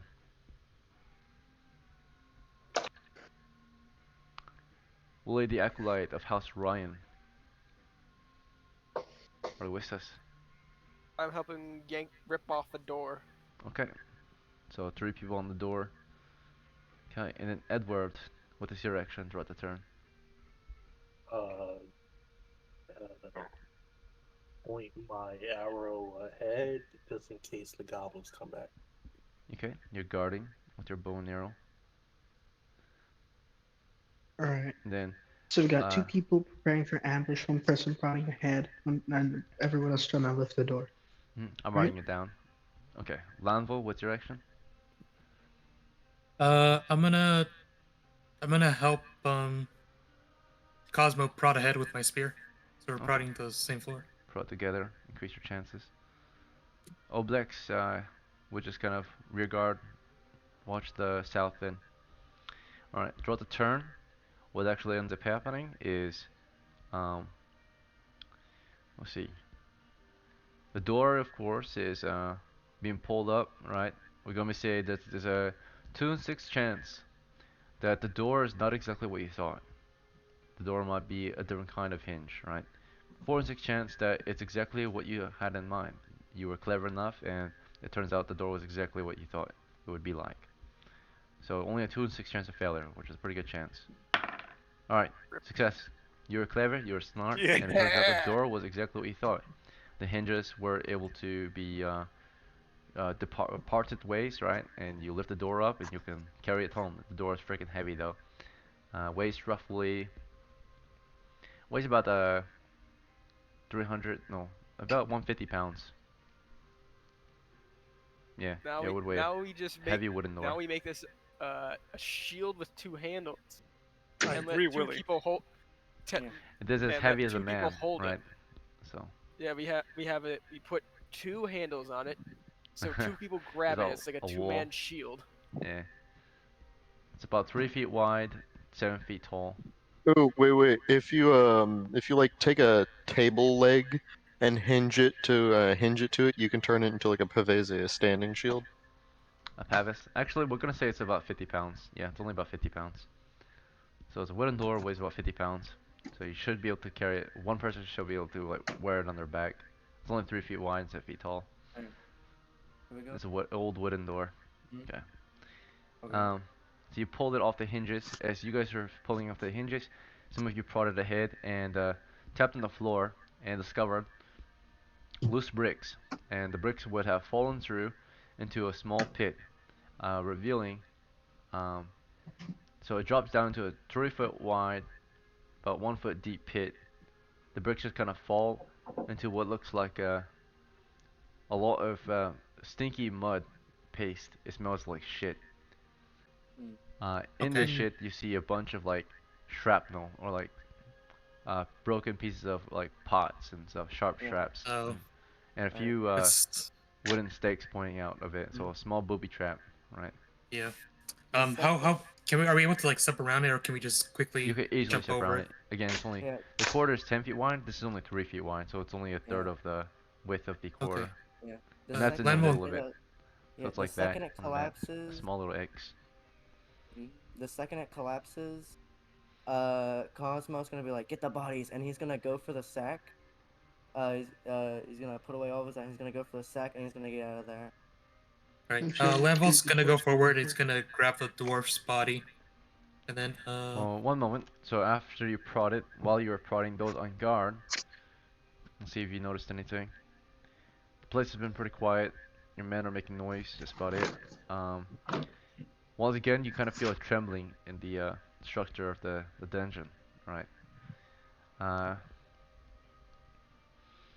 and in the middle of it all, right, as the men finish prodding, you all hear what sounds like an explosion in the distance. A sound of What direction? extreme power. Far to the north, you hear like this blasting force that echoes throughout the chamber.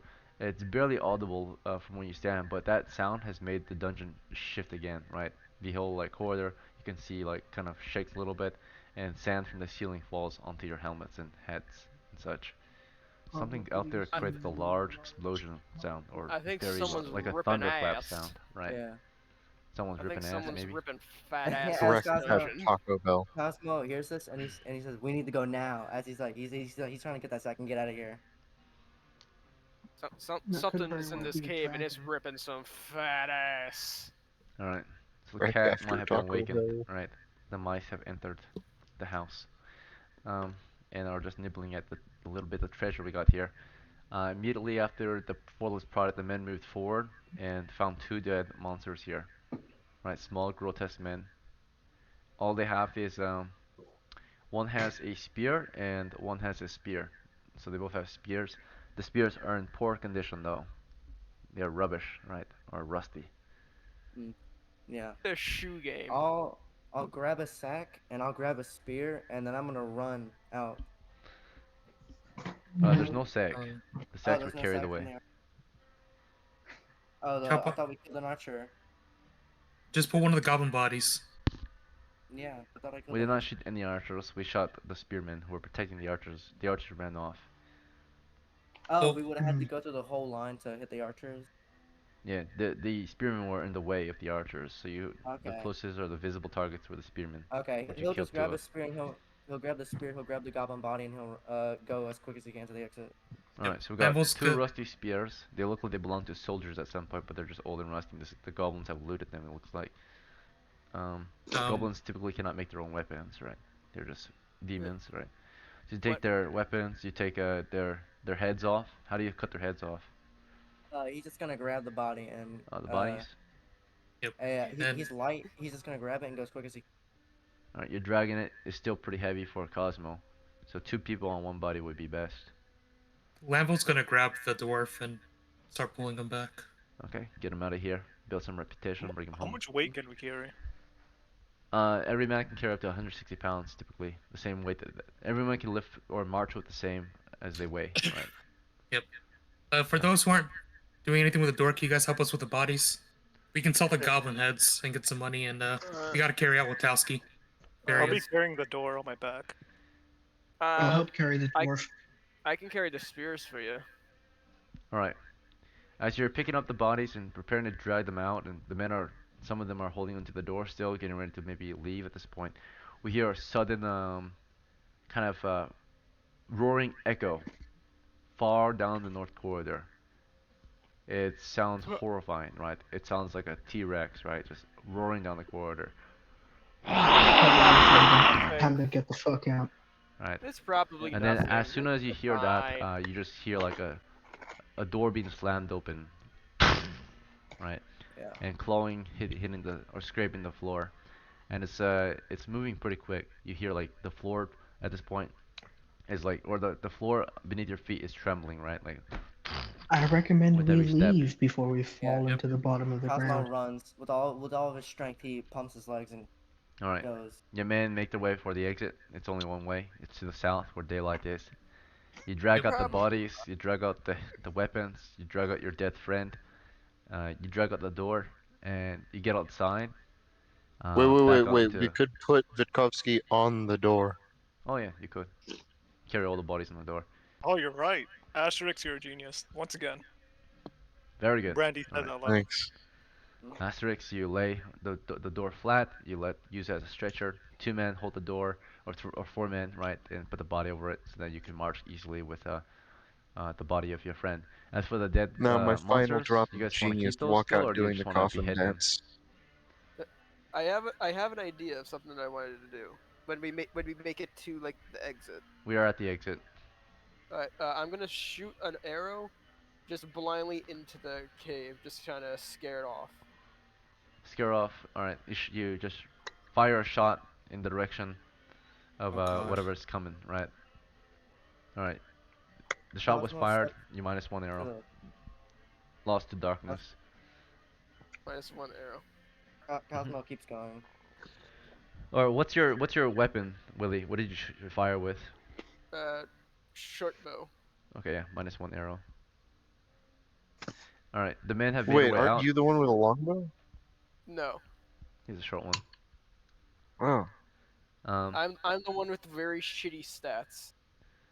Yes. All right. Well, we've made it outside. We've laid the body on the door. What are we doing with the monsters? Are we still gonna drag them with us all the way back to town? We'll cut off the heads. All right. Whatever is coming should be here in a minute or two, right? Yeah. You No, bought let's enough let's. time. Whatever it was, Okay. it was. Although it was moving quick, it was maybe as slow as a, not super slow, but moving like the speed of a bull, right, or something. Not extremely fast. And not Wait, exactly do we still approaching your have the direction in dwarf's particular. axe? It was just somewhere in the corridors far north, right? And you didn't hear it directly approaching your position, but it was near. And you hack off the heads with the X of one of the characters who has an X. Or does anyone have a large blade to hack them off with? Otherwise, The dwarf had an axe. If we took it with oh his yeah, body, then we can use the that. X is on his belt. Who would like to take the dwarf's X and keep it? I'll take that. Alright, Dietrich takes his X. Mm. Or do you plan to give it back to his family, or do you want to keep it for yourself? He's dead now. He doesn't need it, but his family would We appreciate could it. Hmm. give Obelix the axe so that he has a better weapon. Hmm. Dietrich give a spear. Obelix has a dagger. We have to think quick though. So do you want to take We the could. axe, or do you We'll want to do. talk to Obelix, or do you want to leave it on the door? What's a I'll dwarf? cut the I'll cut the goblin heads off and then give it to Obelix. Okay. So you quickly Would take the give axe what off of to the dwarf. Obelix? We carried The two axe? dead goblins out. The dead monsters. And then after you hack the heads off, it's a fun time, right? You toss the axe over to Obelix. You have two heads now. Should be worth a bit of money back in town. Yeah. And the bodies will throw like towards the back into the dungeon as like an offering for whatever's coming to distract it, maybe some food. Right. It's bait. Your men And, are and efficient, let's say. You'll work together as a team. I will see like Lamvo and a few of you are on guard, watching the exit, make sure it doesn't get too close. While some of you, of course, secure your dead friend on the door, prepare to lift it, and then some of you, of course, are busy hacking off heads and then carrying the heads, right, or bagging the heads somewhere. So, do we have a sack, or are we just gonna carry the heads by hand? We can just carry them by hand. we'll carry him We by don't have hand. much treasure. All right. And from here, we march home. The journey home is a day long, or a few days travel, and every day you travel, it's not actually a few days travel. It's maybe a day's travel, but it's a few days if you take your time. If you are in a rush, you march quickly, and it should only take you a day to get back to your village. So here we go. Let's see how long it takes you to get to your, or if anything occurs on your way back to your village. All right. So rolled a 4, which meant that nothing happened on your way back to your village. You made it home, tired, exhausted, you know, from your long travels through the countryside, through the wilderness, and you reappear in your village, surrounded by stone or wooden wall, actually. It protects it from the monsters of the wilderness. The walls are, of course, protected with artillery that can protect them against dragons, right? So, like crossbows, ballistas, and such, right? But you're back home, this land, this is your hometown, your village. You make it in your first expedition. The majority of you were successful. You did not make a lot of profit, but you made something of it, and you know, you killed some monsters today, and you lost a brother out there. Unfortunately, you'll bring his body home to get buried, and the family will probably be appreciative. I'm sure Christian would appreciate it because you bring the body back. Christian gets to inherit the equipment of his old character, and any kind of experience points too can be possibly inherited by his heir as money. So Witkowski, in that case, he let's see, he died, but his equipment will be likely be passed down to his next character. We'll see. That he chooses to roll up and play. Um, How much did we get from the loot and Yeah, like we sell the goblin door in heads? the head. so let's say you sell the door. Wait, no, no, wait, wait. Do we want to sell the door? How Brandy much looks will to Asterix, and I say, "You think there's a blacksmith in town that could turn this door into a shield?" And we could use these Weshty spears as. Absolutely. What we could do is we can Wait, take wait, these wait. spears. Legitimate question: is the door made of wood or metal? It's made of wood. Wait, we wouldn't never care if it's metal. If it's metal, What it'll we be really heavy, right? what we could do is we can attach these rusty spears onto the shield and make it a spiked shield as like a ramming thing of sorts. And well, the thing is, if the chamber gets smaller or we hit a small doorway, we might have to just leave it, and it could be an obstacle, like blocking us from entering an area. Well, it's only 3 feet wide and 7 feet long, so you Hmm. can, if you're careful, you can definitely make it through most doorways. Most doorways are. That's a good idea though. We Um, could use the spears though for our party members. Arm your troops. You have 2 new spears. They're both Mhm. rusty, but can be resharpened and de-rusted. Yeah. Is there a blacksmith in our like village, our town? Yeah, there's a village blacksmith, but he's a village blacksmith, not a town blacksmith, so he can only prepare simple wares. You know, he can't make He dragon can make weapons. some handles for a door. Yeah, he can make maybe a door handle. He's not good at making weapons. He's just a simple blacksmith. Weapons will have to be most likely be made in towns. The nearest town from here is a city, is Bretonia, and it's about just a few miles to the east. So you'll have to spend an adventure traveling to Bretonia and buying goods there, or Can he, crafting new items. Right? And That's an Brandy adventure. talked to the blacksmith. Yeah. So before we talk to the blacksmith, does anyone have anything else we want to do before we end tonight's adventure? That blacksmith will be a How much gold did we get? separate. Like how much loot Oh, so we can yeah. divvy it up? Let's divvy up the treasure first. Brandy does not plan to sell the door. It sounds like, right? He wants to take that door as a share of the loot, I suppose, maybe. But tonight, after he sold the goblin heads were worth 5 silvers each. So that's 10 silvers total for your win. The average man only makes a silver piece in a week. Adventurers might make a lot more naturally. This week he maybe made the same amount as an average man um, does in a week, but he did it in a few days. But besides the heads that you sold, your party also acquired 2 spears, which you can sell for 1 silver each. Do you wish to sell the spears and add to the party funds so we can split even? no. Okay, keep the spears. Mhm. In the door, if you sell the door, it's an old wooden door, but still's got some value. Um, it is worth.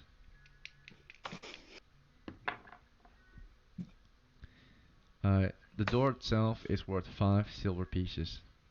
Do you wish to sell it? Brandy would be open to selling if, after talking to the blacksmith, it cannot be turned into a shield. The blacksmith says the door could be repaired by him, but he cannot turn this thing into a shield. He needs to have more skill, right? Or he could send it to town for you to get turned into a shield. But the thing is, it's very old and weak, right? So it would not be very valuable as a shield.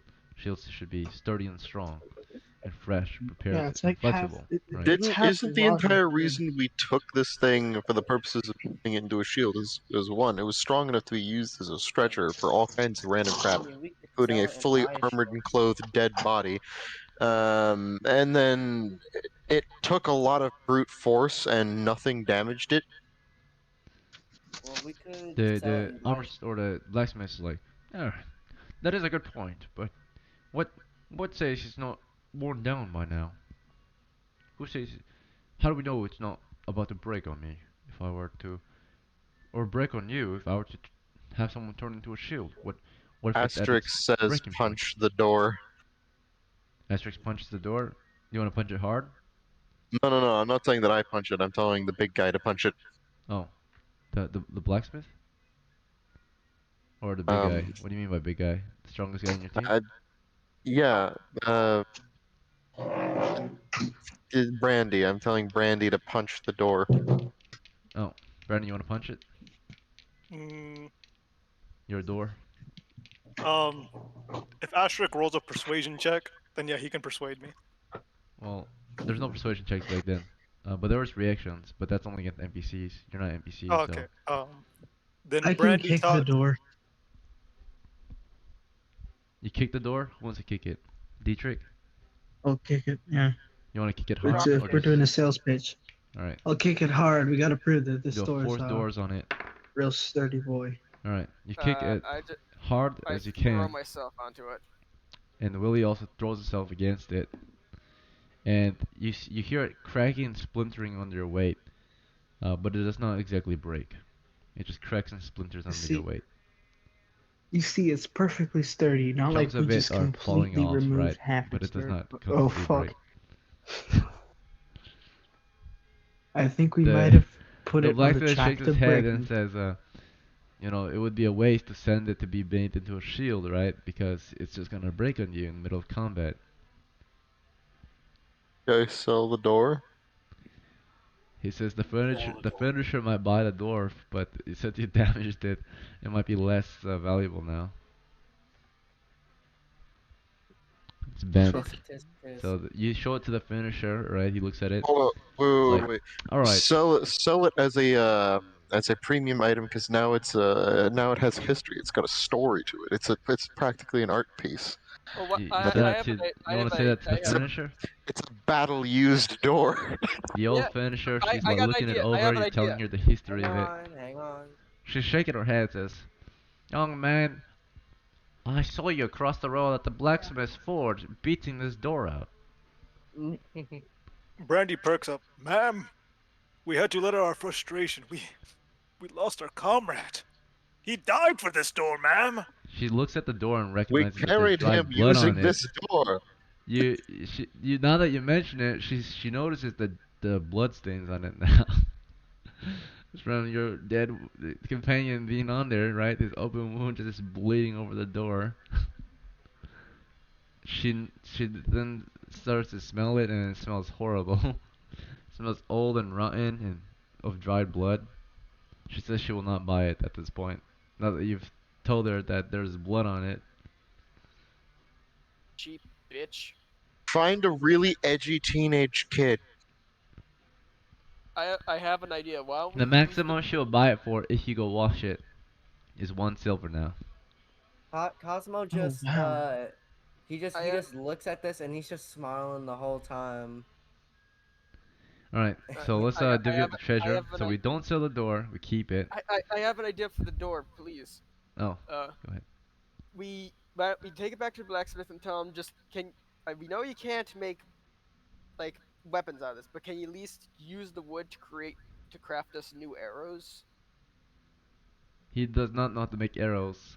How do He's you a not know blacksmith. how to chop You wood? need to go to a fletcher. I am revoking your blacksmith privileges, good sir. What about a ladder? Blacksmiths don't make arrows. Could he convert the 3-foot door into a 3-foot ladder? You guys remember, blacksmiths don't make arrows. They make blades and armors. You might have to go to like a fletcher to get arrows made. Yep. So he might make the arrowheads, but he doesn't make the despite arrows. all these Hold on. That is not actually historically accurate because in small towns, bows and arrows would be extremely common as hunting tools. So the average blacksmith would have been more than capable of making fairly decent quality arrows. Yeah, he so, might so make I'm the revoking arrowheads, this but the blacksmith's fletcher of the village would make privileges. arrow Like shafts. every small town blacksmith would have been able to make decent arrows. So the blacksmith is a village blacksmith, okay? He's a village idiot. And he can maybe make the arrowheads, but he does not make the shafts for the arrows nor the fletchings. You would have to go to You make a ladder? a bowyer or a fletcher for that. The He's people not who a carpenter, right? He's not a wood maker. Again, blacksmiths are the ones who work with the metal and make the blades, but blacksmiths generally also do a good deal of carpentry because they work with the wood for the handles and the shafts Right. of the weapons that they make and the tools that they make.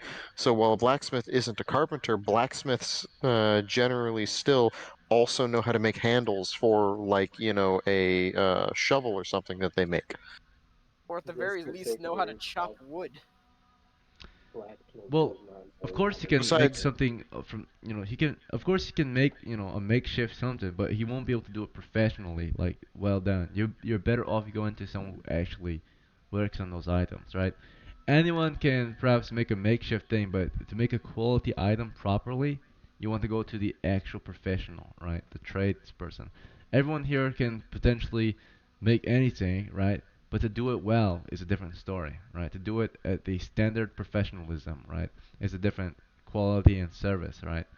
So anyone naturally can try to make an arrow, right? Grab a stick and throw some feathers at one end and put a sharp tip at the end, right? Do their best, but it won't be the same quality as a professional who's done it for many years, right?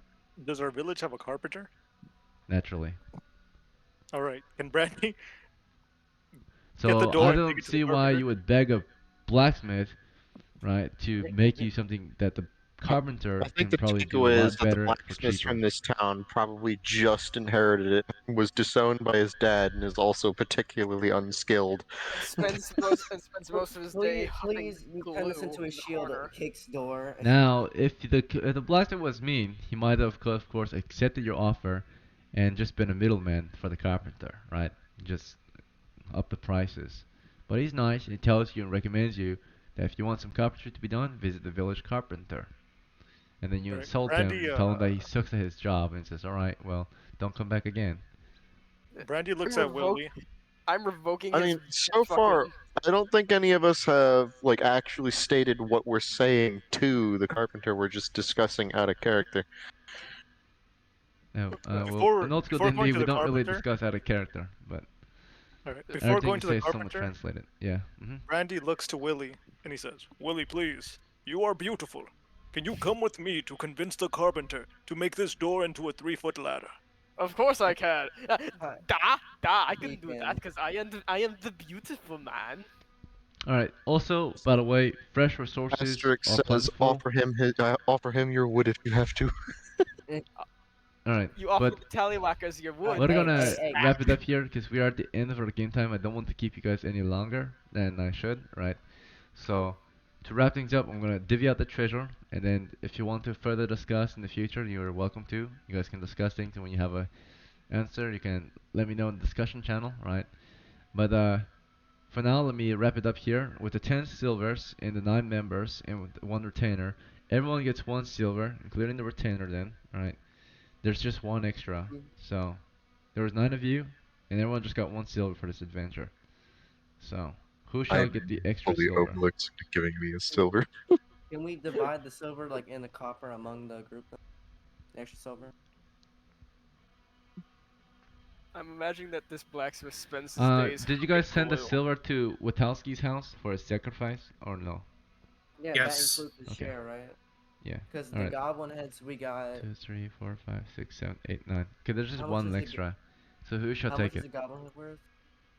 That's 5. We already sold Oh, it, and fuck. we're Well, trading we'll the split it money. in the copper and divide it among the group. How do Oh, we level so up? 1 copper each then. Enough for a drink. Yeah. Let's see. I think we shouldn't quit our day jobs. If this is what our money situation is gonna be. I mean, to be fair, this did go quite poorly. Maybe next time we can do better. I think we should Yeah. stick to the lemonade stand. Get a smarter I dwarf. don't know, man. We only got like 5 kids at the lemonade stand. I mean, Alright. Just every just single have time we let complete me, a mission, we just become hobos. Spare change for the I adventurers. guess I'm gonna have to go back to sex work. For So that'll be money. it for tonight. Thank you all for playing. Hope you had fun, and I hope to see you at the next one. If I think the Hobbit could do sex work too, but then it'd get a little weird in a human village. Okay. That's kind You of guys have small. a- Alright. Have a good night, gents. Yeah, it's fun size. I- Right. Thank you, appreciate it. You take Alright, care. see you, Kim.